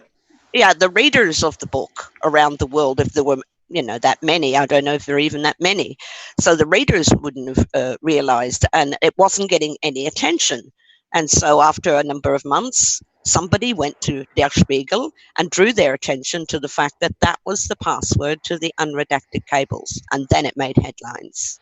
And that's when WikiLeaks had to act to give people a chance to escape. I just want to mention that this video just came into our possession this morning on Friday. You can get an opportunity to contact either the Guardian or the New York Times to have a response to this, but we will be doing that, and hopefully we'll have something next show. It would be great to get somebody on live. I suspect we may just get a written statement, and we will report on that. So we definitely want to give them a chance to respond to all this. Elizabeth, again, this is something quite revealing. I want to ask you this, because if they try to say that they were just reporting on what WikiLeaks did, they were actually possessing the documents, and they also disseminated it. It's not like the Associated Press or Reuters probably wrote a story saying the New York Times published that. And even in that case, if Reuters or the AP quoted from the classified documents, that could also be technically dissemination. Like even if you or I or anybody retweeted any WikiLeaks classified document, they can go after that person. I mean, it's absurd. But to give the idea that they were just sort of reporting on what the WikiLeaks did when they in fact were going first, it's really quite shocking, isn't it? Absolutely. No, it really does sound like, from what Mark is saying in that clip, that they were intentionally, and this is my take, but that they were intentionally setting WikiLeaks and Assange up. It doesn't seem like it was an accident. It seems very intentional. But I doubt, other than maybe a written response to the request for comment, I very highly doubt that the New York Times, Guardian, or any major publication is going to report on this clip at all. I think it will be up to independent media to point this out and embarrass the mainstream media for this hypocrisy. And I hope that the public does that. Well, I'm going to get in touch with Russ Berger, who I met once, and see who comes on. No one probably, but we're going to give them a chance to respond. And in that case, they will be made aware of this video when I contact them. I think they might know already anyway. George, any final thoughts on this revelation that we saw today before we move on to the next segment? Well, it's really interesting, because then it would go to show that WikiLeaks didn't publish any unredacted documents until after the Guardian then went with that password. In other words, the Guardian then disclosed the password, and then WikiLeaks responded by giving access to the unredacted documents. So up until then, in fact, WikiLeaks was going to all the trouble of concealing the sources. That is something that could be very valuable in the defense of Julian Assange. I want to thank you, George. We're going to see you later at the end of the program. And Cathy Vogan in Sydney, thank you at a very early hour. It's like 5 a.m. over there, so we really appreciate you coming on to give us your insights about this interesting and revealing tape that you made on Thursday night in Sydney. So, Elizabeth, we could move on now to our next segment, and that has to do with, unfortunately, guns and America. As everyone knows, last weekend, a gunman in a Walmart store in El Paso, Texas, killed 22 people, and the next day, another 10 were killed in Dayton, Ohio. And this has happened way too often before, and yet nothing ever seems to happen to address this. And I'll give you an example of that. 7 years ago, I wrote an article in Consortium News that our late founder and publisher, Bob Perry, published. And it's a short piece in which I argued that the Second Amendment was enacted at a time when the U.S. did not have a standing army. In fact, most of the American revolutionary leaders were opposed to standing armies in principle. That was one of the reasons for the revolution, as Britain had a standing army on American soil and had committed several abuses. So to defend the country and then ultimately to fight Native Americans and hunt down slaves, the militias were created in the Second Amendment. And when the U.S. then established a standing army not too long after, in the early 19th century, and now has one of the largest, the most powerful anyway, standing army in the world, the militias, I argue, are obsolete, and therefore the Second Amendment is obsolete. It doesn't have anything to do with the way we live today. And that response, at the time I wrote that article in 2012, there were only 67 people who read it, and there were 20 comments. Right now, if I check Consortium News, we have over 15,000 readers have seen this, and about 314 comments, minus the 20, so basically 300 comments in less than 24 hours. Only posted it last night. Let me ask you first, before we bring our interview guest on, why do you think that is? I think it's pretty clear why it is.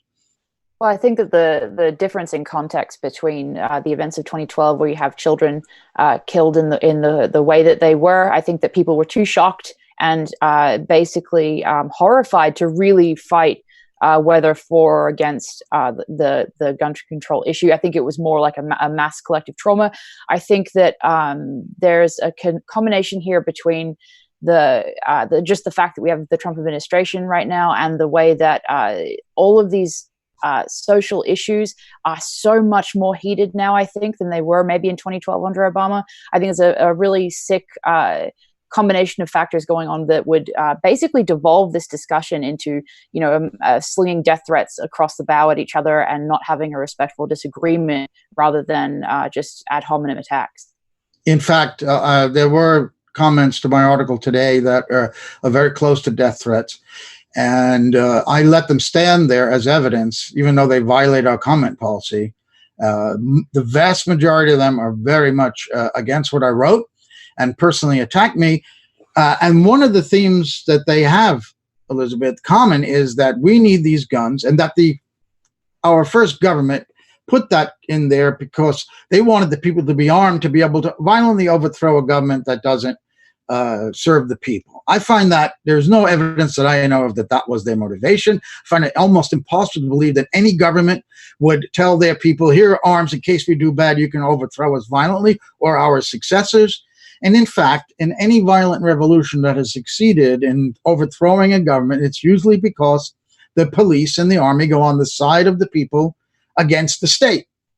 And at that point, if the police and the army are on your side, you don't need your AK-47 or a semi-automatic in the corner of your living room. It's irrelevant. You got the army and the police on your side. And if they don't come on your side and there's an uprising and they stay on the side of the state, they're going to wipe you out. Again, your rifle at home is irrelevant. It's meaningless. You don't need it in either case. Whether the government, the police are on your side or they're against you, it makes no difference. So I strongly disagree with that argument, and that's the one that I've been mostly getting. Now, we spoke earlier to Rebecca Peters, also in Sydney by coincidence. She's an Australian, and she helped negotiate Australia's current gun laws back 20 years ago. And she's on, we spoke to her earlier about how Australia dealt with its gun problem and what that means for America. So, Ebon, I'd like you to roll that tape, please. We're joined now by Rebecca Peters, also in Sydney, Australia. Rebecca is a former director of the International Action Network on Small Arms. She helped lead the campaign to reform Australia's gun laws in the 1990s. She told the Institute for Public Accuracy after the massacres in Dayton and in El Paso last weekend that the world is once again grieving with Americans over mass shootings and once again wondering why U.S. legislators will take the obvious, when U.S. legislators will take the obvious steps towards preventing such tragedies from occurring. Racist extremism and thwarted masculinity are not particular to the U.S. They're noxious, and miasma simmers within societies around the world, and increasingly, as in New Zealand last year, erupted to violent attacks. All other countries that recognize the danger are responding logically with measures to limit the damage that racist extremists can do by strengthening their gun laws. Semi-automatic weapons are a product manufactured specifically for killing large numbers of people, yet the U.S. is the only nation where policymakers insist on making the product easily available, even when it is used again and again to do just that, slaughter human beings because of cultural differences or personal slights. The evidence is clear, Rebecca wrote. If guns made a country safer, the U.S. would be the safest country in the industrialized world, but the opposite is true. Per capita, you're 6 times more likely to be murdered in the U.S. than in Australia, and 25 times more likely to be murdered with a gun. Rebecca, welcome to CN Live. Tell us why that is. Well, it seems it doesn't take too much effort to deduce that the main reason is because guns are so easily available in the United States, whereas other countries have put in place basic measures, not to ban guns, but to just to make it a little bit difficult to get a gun, and that process of being a little bit difficult is the licensing screening process. But other countries have a ban on semi-automatic weapons. They have what's called assault rifles, and they have a licensing system and a registration system. And those 3 elements together provide a level of protection that Americans deserve, you know.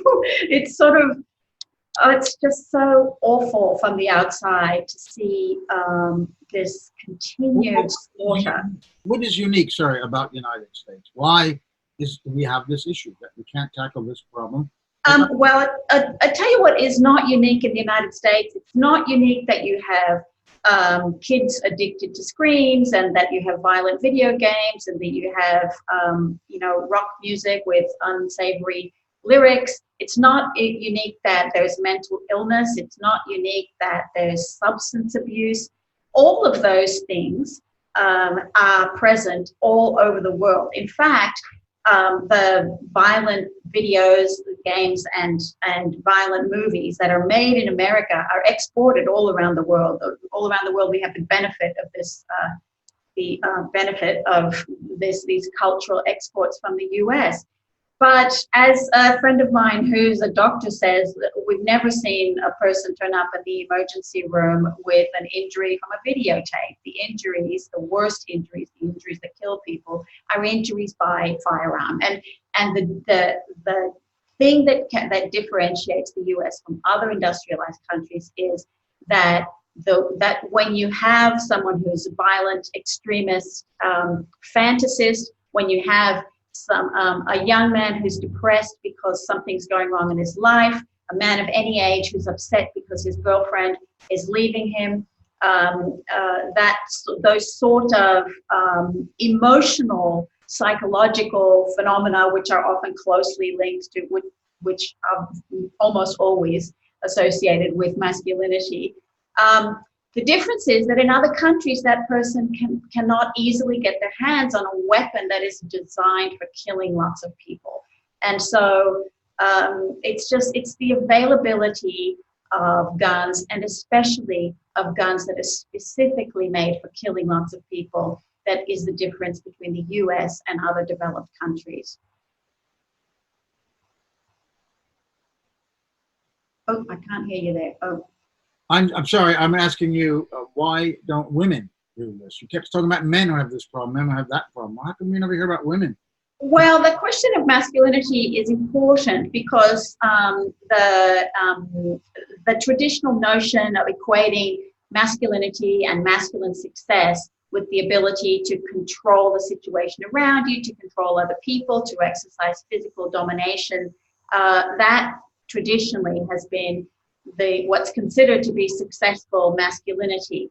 And in fact, as times change, it's creating sort of a crisis in masculinity in developed countries, where now it's more important for men to be able to be clever, men to be able to express themselves. Like nowadays, just brute force and the ability to dominate others physically isn't anymore considered successful masculinity. And that's creating a problem for lots of people, for lots of men who find that difficult. But the thing is, when someone is finding it difficult, they need to be able to get help, or to find other ways of coming to terms with the changing world, and not just to be able to act on their displeasure by harming other people. But of course, the gun lobby in the US has realized that there's a market of people who haven't traditionally bought guns, and that's women. And so they have begun marketing guns toward women to try to soak up that extra cash that's available.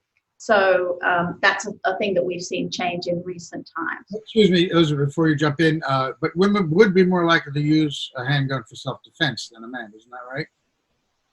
More defensive than an offensive weapon. Is that, well, actually, but exactly that the notion for women is more about the trying to create a fear of attack, and that women need to defend themselves. But actually, that raises another important point, a really important difference. It's a cultural and also a legal difference between the US and other developed countries, which is the US is pretty much the only developed country that has accepted the idea that civilians should arm themselves with the intention of killing another person.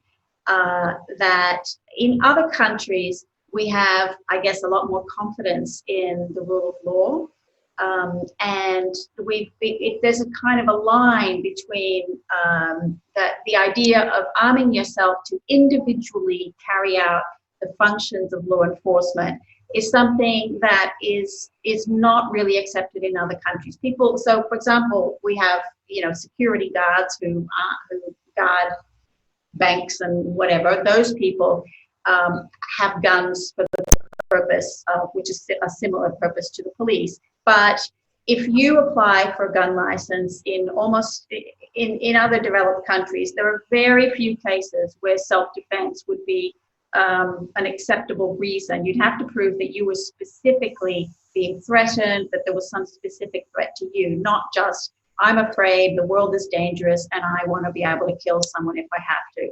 And that's actually a big cultural and legal difference, which is going to be one of the most difficult things to overcome for the US. But even so, even if the US accepts the idea of arming civilians to kill other civilians, they should not be armed with the means to kill 15, 20, or 30 in a short space of time.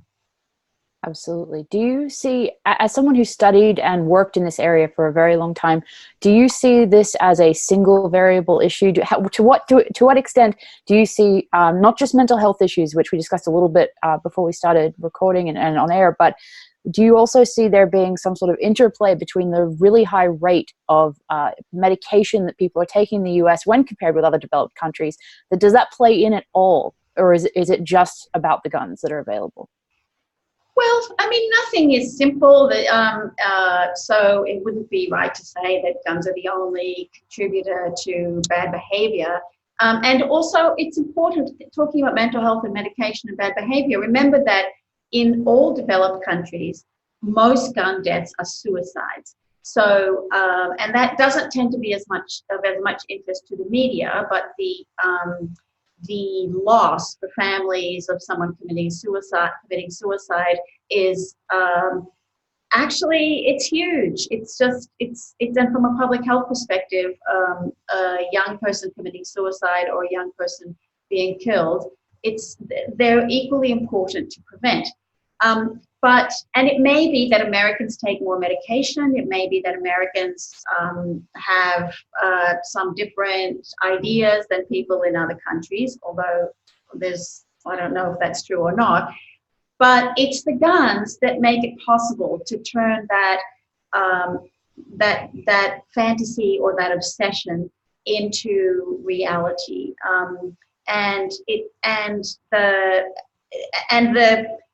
Of course, the way that it's discussed in the US, like the idea of targeting people with mental illness, when we know that people with mental illness are not more dangerous to other people, they're more dangerous to themselves.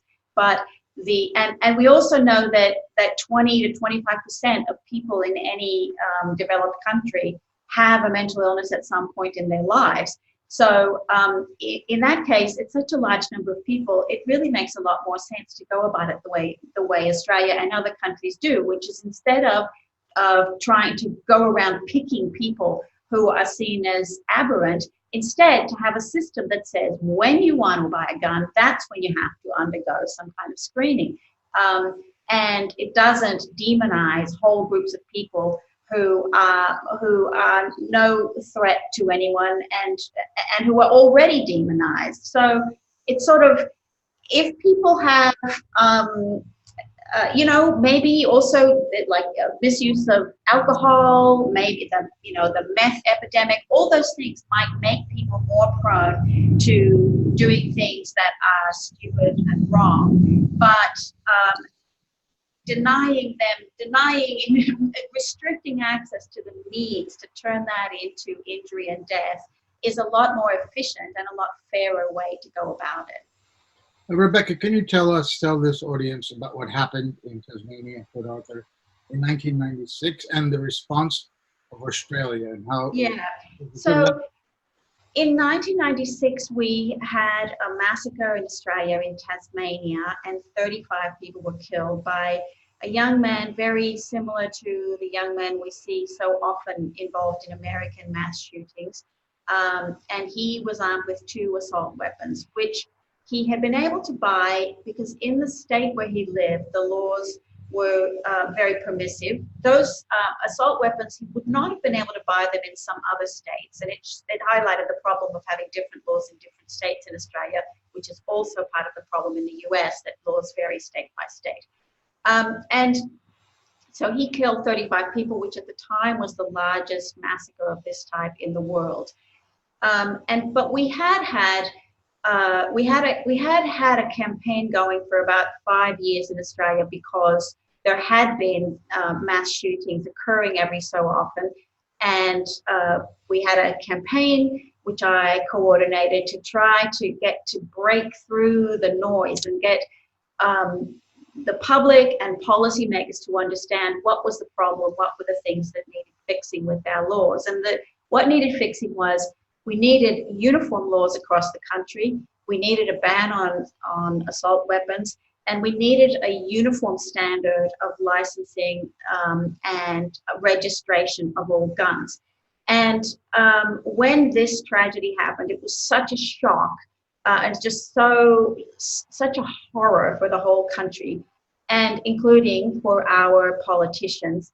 And the Prime Minister, who had just been elected, and he was from the Conservative Party, although many prime ministers before had said, oh, we obviously have to do something about our gun laws, but it's a matter for the states, it's not a matter for the federal government.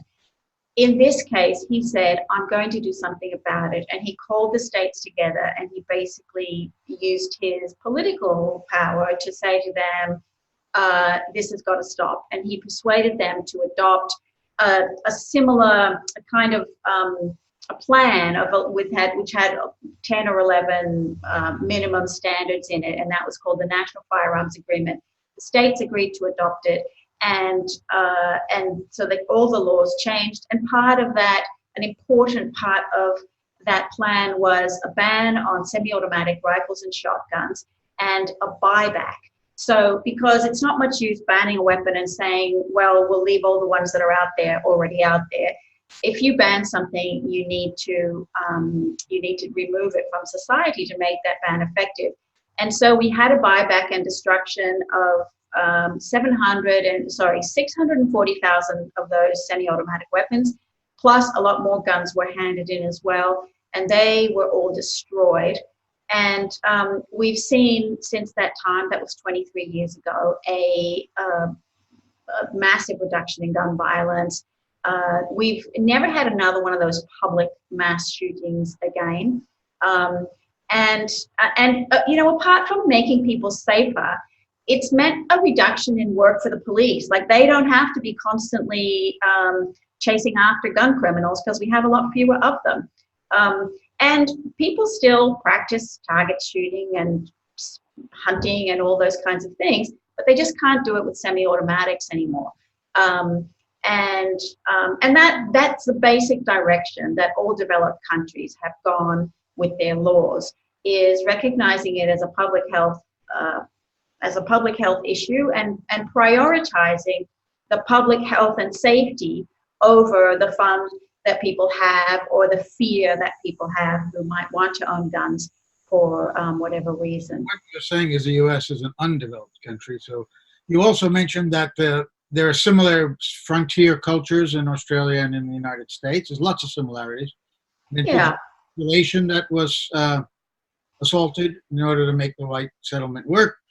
But again, Australia responded in this way. And why can't that happen in the U.S.? Is there a strong gun lobby, any equivalent in Australia? I'd say that's the main reason, is that the gun lobby is far stronger in the U.S. We do have a gun lobby in Australia, which around, the massacre happened in 96, and in 92, the US NRA sent its president to Australia to try to drum up support that was when the NRA began forming a kind of international, a global gun lobby. The president came out and did a speaking tour of Australia and New Zealand, which a lot of people still remember, because it was so crazy to see this guy on Australian television talking about this kind of, this apocalyptic, paranoid way of thinking, which I think it worked. It certainly from a PR point of view, it went against the NRA and the gun lobby. But the gun lobby of Australia did join into the, and they had a line once saying, "Proud to be a member of the NRA family."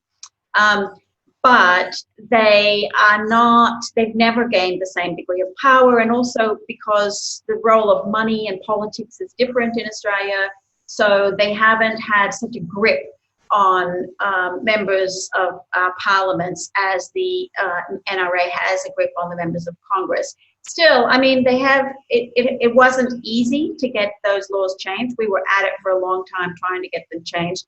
And there's an effort now by the gun lobby to try to peel them back. And the NRA, of course, is keen for Australia's gun laws to be rolled back because it's one of the things that annoys them most, the Australian experience of a country that's relatively similar to the US that changed its gun laws without any loss of liberty and with a great benefit in terms of public safety. But so the gun lobby, the strength of the gun lobby in the US is the major difference, as well as, I mean, the fact that the US Constitution mentions guns is an obstacle too, but it's not a legal obstacle to such an extent. I mean, when it's been challenged, when gun laws have been challenged in court, basic sorts of gun laws like licensing requirements, registration, background checks, none of those things have ever been ruled unconstitutional. So the Second Amendment isn't a bar to reasonable gun laws, but it's in the minds of people, like a lot of people say, oh, gun control is impossible because of the Second Amendment, which is of course not true at all. But the PR victory was certainly won by the NRA for a long time. Well, I'm glad you're here because you said that the NRA doesn't want this story out about the success story in Australia. So that's why we're having you on, to get that. Yeah, in fact, there was a story a few years after our gun laws were passed, when Charlton Heston was the president of the NRA. The NRA put out these statements and videos and things all over the internet saying the gun laws in Australia are a terrible failure and crime has surged and Australians are cowering behind locked doors and everyone is being slaughtered in Australia by terrible criminals because the gun laws don't work.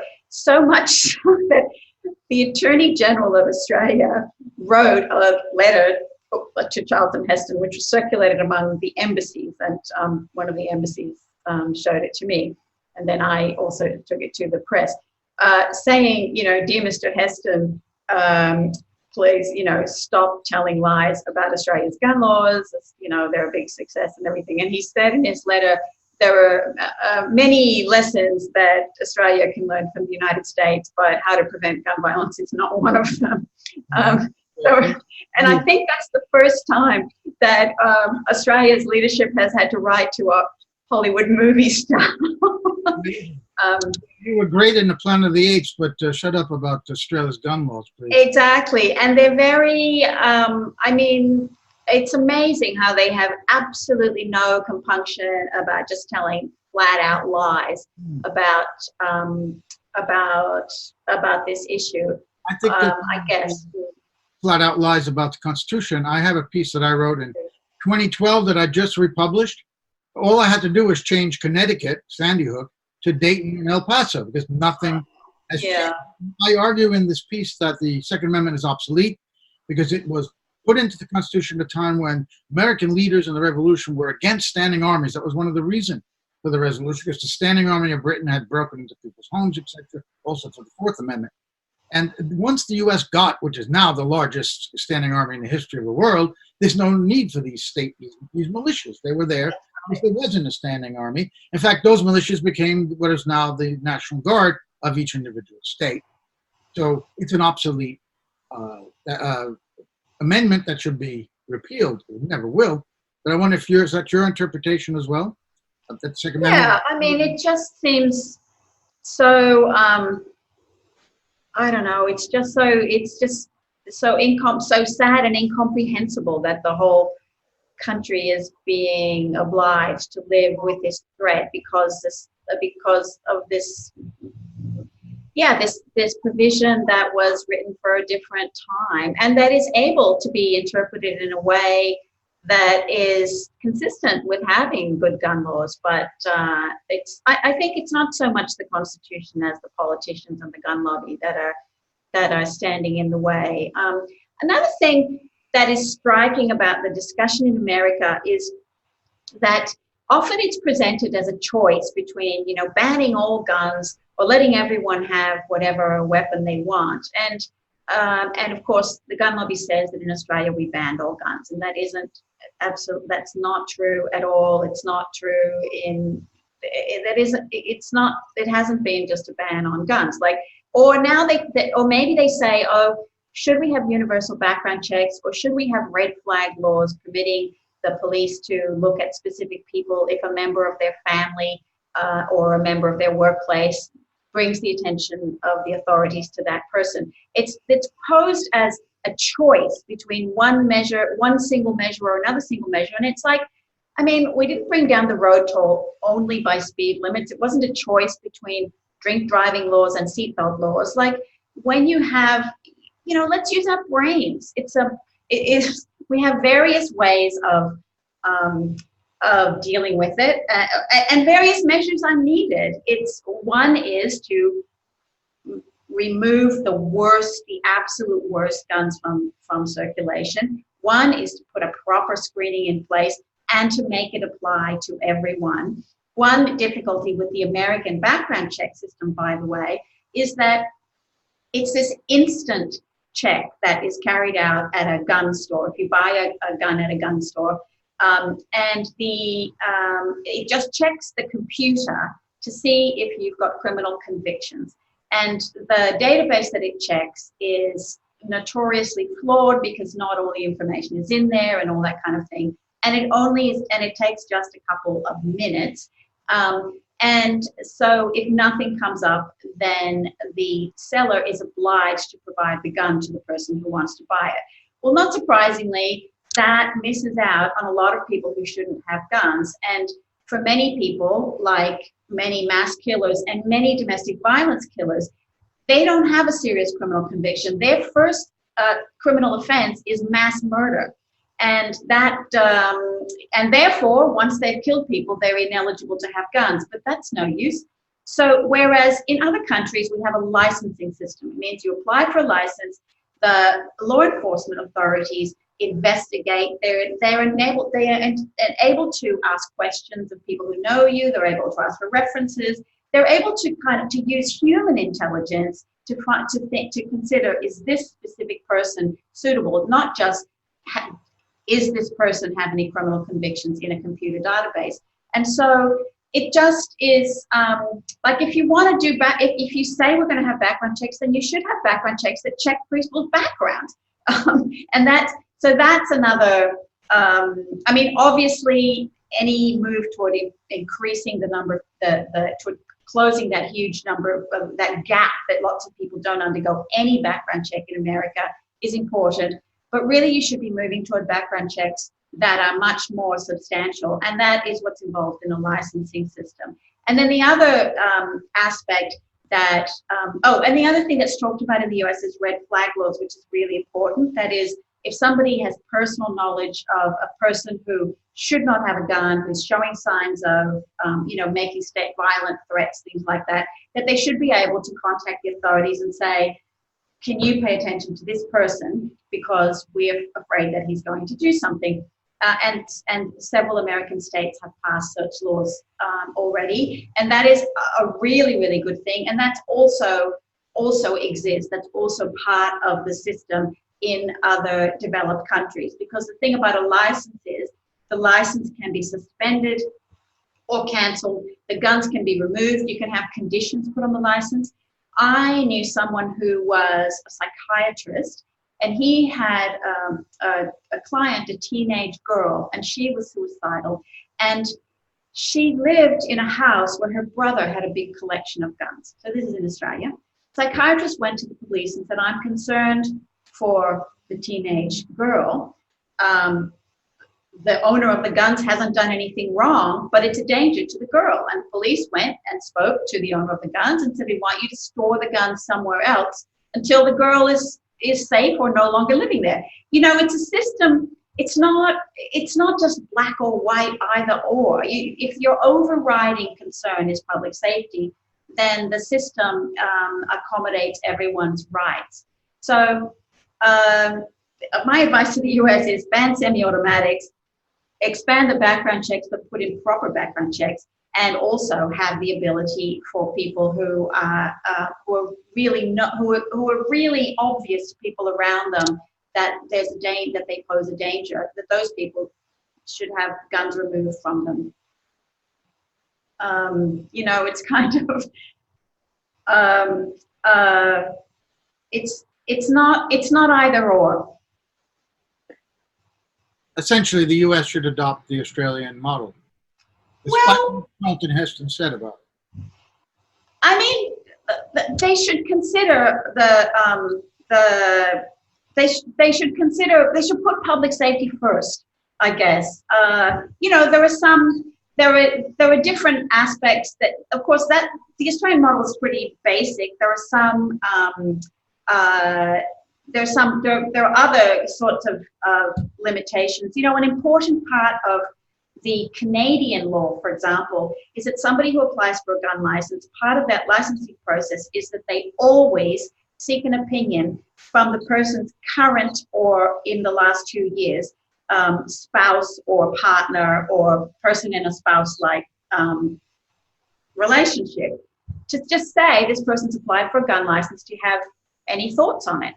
And it doesn't mean that your ex-girlfriend can block your application to buy a gun, but it means that her opinion will be taken into account.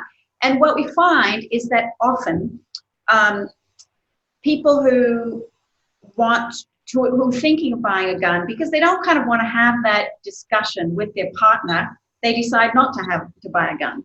And that's a good thing. Like if you're, it's a pretty basic sort of hoop to have to jump through to say if you feel like you're too uncomfortable to discuss that topic with someone who is your partner, then it's probably a good thing not to bring the gun into the house where you and your partner live.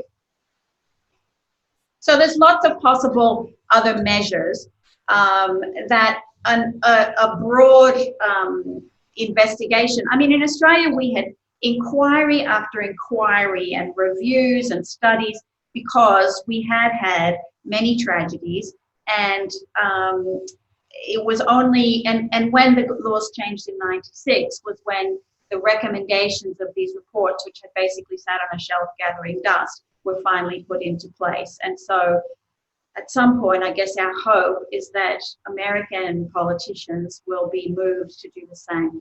Well, given that Trump is in the White House and the Republicans control the Senate, what are your hopes about the U.S. getting it done this time? And if the Democrats control both houses in the White House, do you really think that would make a difference?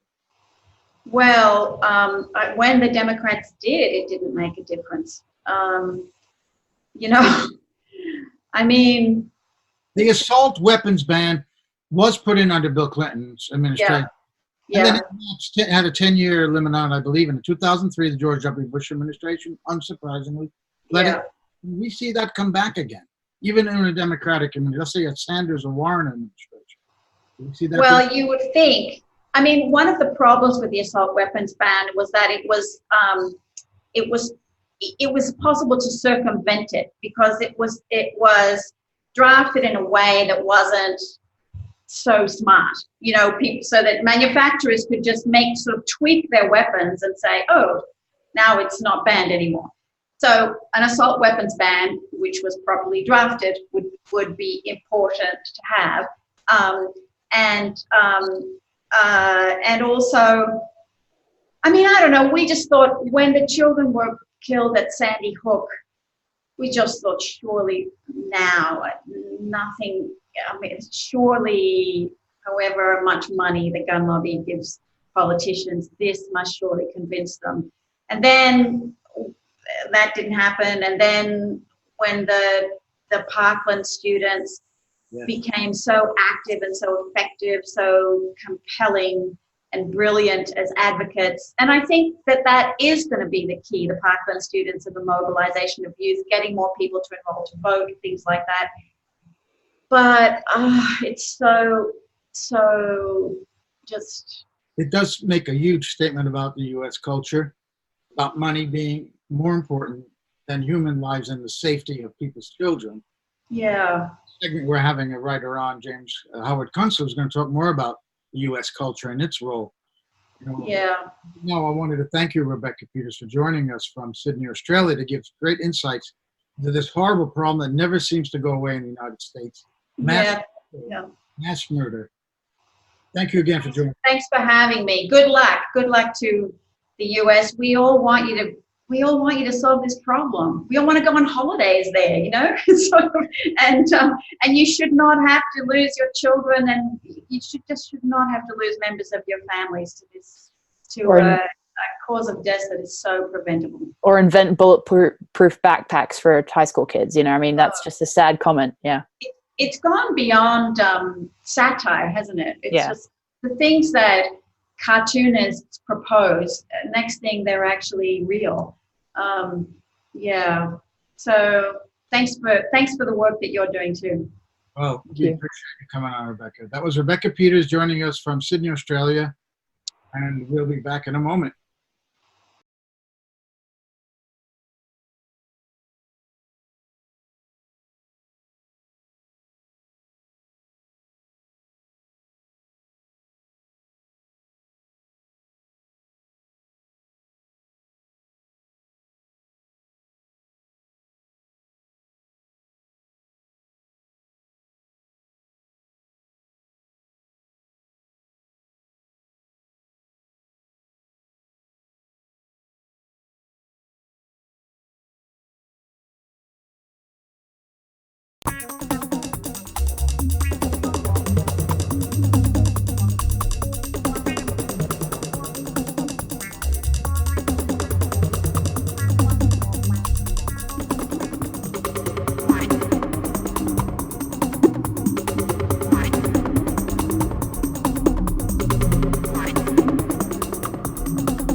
We're back live at CN Live, and we have a new guest sitting, waiting for us. He's going to take a deeper look into the ills of the American culture and its contribution to the gun problem, as opposed to the gun regulation issue, which we just heard from Rebecca Peters. James Howard Kunstler sees a profound problem with American culture and that contributes to these continued massacres. Before we bring Jim on, I just wanted to say that I think that the reason why I'm getting the responses I did to my article, over 300 comments and 15,000 views, is Donald Trump. I think Trump has unleashed what people who have these views about guns were reluctant to talk about before, and they feel bolder about that right now. So James Howard Kunstler is an author, and he made his name some decades ago, writing particularly about infrastructure, parking lots, and shopping malls, and how that has affected American life. And Jim wrote a piece that we republished called Hold the Teddy Bears and the Candles, that we republished, and this is in response, of course, to the massacres in Dayton and in El Paso. He starts his article by saying, in a nation afflicted by fads, crazes, manias, and rages, mass murder is the jackpot for nihilists, begging the question, why does this country produce so many of them? Answer, this is exactly what you get in a culture where anything goes, and nothing matters. Extract all the meaning and purpose from being here on Earth, and erase as many boundaries as you can from custom and behavior, and watch what happens, especially among young men trained on video slaughter games. James Howard Kunstler, thank you for joining us today on CN Live from South Egremont, Massachusetts. A pleasure. So, Jim, it's an involved question, but I'd like to ask you, why has the U.S. devolved into such a culture where anything goes and nothing matters? Well, I have my new theory of history, which is that things happen because they seem like a good idea at the time. And, we've made a number of choices about how we live in this country that are producing a way of life that offers few rewards, few boundaries, few ways of understanding how the world works. And we're becoming more and more a reality optional nation and society. And that doesn't work too well. Reality and truth are like blood brothers. And when you separate them, when you don't allow them to be together, you end up with a society that can't construct a coherent consensus, and therefore can't construct a plan for solving any of its problems. And that's really where we are today. Now, obviously, without the participation of the masses, we couldn't have gotten here. But is there some advantage to rulers, to our 1%, the people who really benefit most from this system, for having the people being lost in touch with reality, or they are themselves lost? Have the leaders and our elites also out of touch with reality, in your view? Yeah, I don't think that anybody in the United States is immune from this, and in fact, I don't think there's anything particularly conspiratorial about it. I think it's a confluence of forces that have taken us where we are. Just before we came on the air, we were talking here about some aspects of American culture that I've been paying attention to. A couple of ideas that are very unhealthy for society to believe in, the conversation arose out of the question of boundaries and what is the value of boundaries. When I was very young in the 20th century, gambling was illegal in the United States for the most part, and there was a reason for it. It's because it was based on an idea that's a very unhealthy idea for society to subscribe to, which is the idea that it's possible to get something for nothing. And so the consensus at that time was that gambling was therefore a marginal activity that ought to be marginalized and ring-fenced off, and should only be allowed to take place, in the sewers and the alleys. And that respectable people wouldn't subscribe to that. And so when we legalized gambling beginning, I guess, in the 1980s, and then slowly infecting the rest of the country, this idea spread all across the country that it's possible to get something for nothing. And that's what Americans believe. And it has now joined another idea, which I call the Jiminy Cricket syndrome. The idea that when you wish upon a star, your dreams come true. In the last 10 years, especially since the crash of 2008, we've become a kind of a wishful thinking society. And when you join those two ideas, that it's possible to get something for nothing with when you wish upon a star, your dreams come true, you get a whole society full of people that believe that when you wish upon a star, your dreams come true.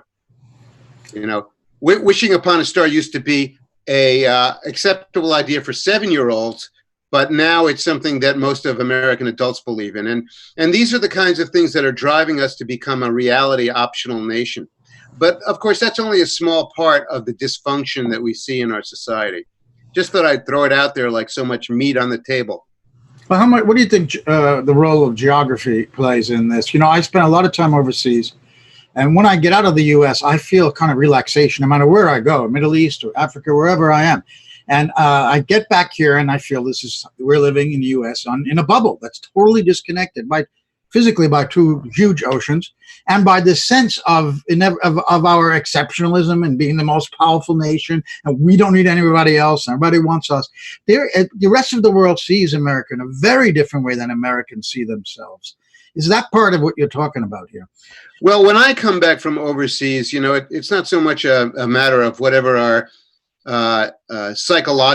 collective psychological mood may be at the time.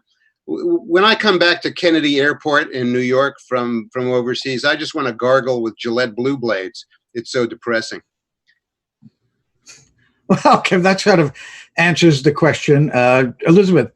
Yeah, I was going to ask you, what do you see that there's any way out of this kind of abyss that you've described in your piece, or do you think it's kind of just doomed to continue to devolve?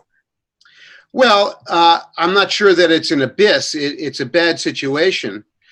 But I think that the idea that we're going to easily find our way out of this thing is part of our culture of wishful thinking. The idea that if we pass a few more Mickey Mouse gun laws, that, we're going to solve the problem of mass shootings. You spoke of, or Joe spoke of geography a few moments ago. One of my books from 25 years ago was a book called The Geography of Nowhere, which was a disquisition on the fiasco of suburbia. And the fiasco of suburbia is still with us. It's one of those things in history that seemed like a good idea at the time, and it's produced a society that is so atomized and so alienated and lonely and depressing and demoralizing and punishing and unrewarding that it's really no wonder that people feel bad where they live. If I happen to be in a small New England town at the moment, but when you venture into places like suburban Minneapolis or suburban Dallas or the outlands of Denver, these are punishing environments. They're not just neutral and they're not just ugly. They actually neurologically deform you. And when people think about these environments and when they look at them, they often, the general response is, oh, it's just ugly. Being on the 6-laner out there with the fried food shacks and the big box stores and all the furnishings and accessories of that stuff. People look at it and they say, well, the problem is it's ugly. That's not the problem. Because the problem is that it represents what I would call entropy made visible. And entropy is that quality in the universe, in the laws of physics, that shoves everything towards stasis and death. And this is the quality of experience that you're getting from the environments that Americans live in. Entropy made visible. I think it's important to think about. Are we going to reform suburbia? Forget about it. We're stuck with it. Suburbia has 3 destinies at this point. Either slums, ruins, or salvage. And that's about it. We're kind of stuck with it. There is a big agenda of things that we need to do to make American life functional and tolerable again. But it involves some very severe new choices that we're not willing to make because they involve letting go of so much stuff that we are already psychologically invested in. So, if you want to ask yourself, why are we having all this trouble from sea to shining sea? Just look around you at how we live and look at the negative emotion that it produces. To what extent do you think that social media, the rise of the internet, and the isolation that's kind of entailed, especially for the younger generations that now we're seeing, sometimes now becoming these mass shooters? What do you think that's played into it as well, and to what extent? Oh, yeah. It's another feature of American life, which is that, within the wishful thinking universe of techno-narcissism, the idea is that we're going to solve the problems of complexity that we've created for ourselves and hypercomplexity with new kinds of technological complexity. And, social media was one of those workarounds for the deformities of the way we live and the isolation and alienation that it produces. It was supposed to connect everybody, and it just instead created a kind of a deadly competitive status culture that is now driving young people out of their minds. I guess that's how I feel about it. I'm not hugely invested in it. I mean, I'm on Twitter and Facebook, but I use them almost, for almost nothing, just for when I publish something. So I don't really know what it's like to be in a flaming Twitter war. I observe them around me, among people I know, and it's just, none of that is helping. So, Jim, I don't know if you agree with our previous guest, Rebecca Peters, who said that basically the conditions in Australia and the US were very similar. And the difference is that after the massacre in Tasmania in 1996, Australia actually introduced gun laws where they bought back $200,000 worth of guns, and they completely banned assault weapons. And they have real background checks to the extent of having licenses, a gun license. You could be checked by the police. They can interview your spouse and your neighbors. They can interview you and your boss and see whether you really need a gun or not. And she thinks if you introduce those kinds of measures in the U.S., probably never going to happen, not in the short term, but that the same gun problem that Australia had could be solved, where you're saying there is something unique about the U.S. and our culture, that even all those measures wouldn't make much of a difference. Is that what you're saying? Well, I don't know. I wouldn't say that our uniqueness is such that we're unlike other human beings in other lands and other societies. I have kind of mixed feelings about the firearm issue. On the one hand, I don't think there's any question that sane regulation of some kind is necessary, and it kind of depends on what the regulation is going to be. But there are two other issues in there. One is that there are already hundreds of millions of firearms on the loose in America. And not only are you not going to get them back through any kind of a rational program of buybacks, I don't think. But I can see that there's a rationale for people wanting to have a lot of guns on the loose in America, and namely that they are genuinely afraid of the rise of a more despotic government, and that they would have a desire to oppose that if they could. Now, that's the rationale. I'm not sure that I subscribe to that, but that's where it is. And I think that the attempt to confiscate guns may possibly provoke more mischief than it's worth. Well, we're talking about a buyback, not a confiscation. They're going to come to you. Yeah, my guess is that very few people would buy them back, would sell them back. My sense of things is that it would be kind of a cosmetic gesture. Yeah. We'd get a small number of people who would sell them back, but well, let's look at this issue of not needing guns to fight a despotic government. As I pointed out earlier, if the only way you're going to overthrow a government violently is if the army and the police get on your side. That's pretty much what history teaches you. Mm-hmm. And if that happened, you wouldn't need your gun because you got the army and the police who have much greater firepower. And if you don't have the army and the police on your side, and you try to fight this government with the army and the police with your rifles again, there's no way you're going to win. So in either case, it's not necessary to have these guns at home to fight the government. It's nonsense. I'm not sure that the people who own the guns subscribe to that idea. And the idea, I think you articulated it nicely, but the fact is it's mostly hypothetical. Well, but it's all hypothetical, the idea that we need this gun to fight a tyrannical government. But your argument is no more or less hypothetical than... Well, okay, but what's not hypothetical are the dead people in Dayton and in El Paso right now. Mm-hmm. There's a resistance to do something about that. And the people who are such gun supporters are not even, in the case of Consortium commenters that I've been reading on the article I wrote, they're not even expressing sympathy for the people who died first and then explaining why they need a gun. Community has been destroyed. And I think you have, over the years, and your writings have showed that the suburbia, the infrastructure of our country destroys community. But there's also economic policy that we've seen now, this 30 years of this kind of new laissez-faire that has driven money away from the public into the arms and hands of a small elite.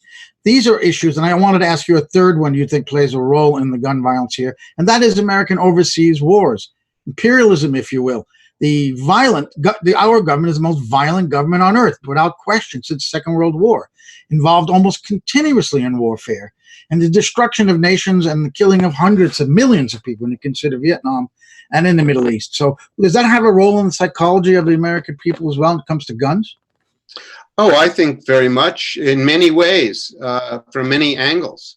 The violence, by the way, is pervasive through our society. It's not just the violence that we project into other lands, but it's the violence that is on your television every night with people shooting each other up and blowing each other up and blustering. And we have the most elaborate form of violent show business the world has ever seen. And I do want to make clear that, as I said a few moments ago, I'm not at all against some kind of meaningful, sane regulation of firearms in this country. I just think it depends on exactly what it is that you propose to do and how exactly realistic it is. I'm not in favor of the sale of military-type weapons. I don't see any need for that or any rationale for that. And I don't really believe the BS that they're sporting arms. That's ridiculous. But I don't think that. I think we'll be kidding ourselves if we construct an elaborate armature of regulation, thinking that it's going to stop violence in America. It's not. We have our society is deeply disturbed and deeply damaged. We have to reconstruct whole infrastructures and armatures for daily life, for people to hang their daily life on, especially young people. They need initiations into true manhood. They need mentors. They need people who can teach them how to do practical things that will allow them to make a living. They need institutions that they can that provide them with enactments of activities that are purposeful, so they understand what leading a purposeful life is. And all of that has been shattered by the bad decisions we've made over the last 50 years or so, which come from the idea that, a lot of things seemed like a good idea at the time, and then you turn around and they're not.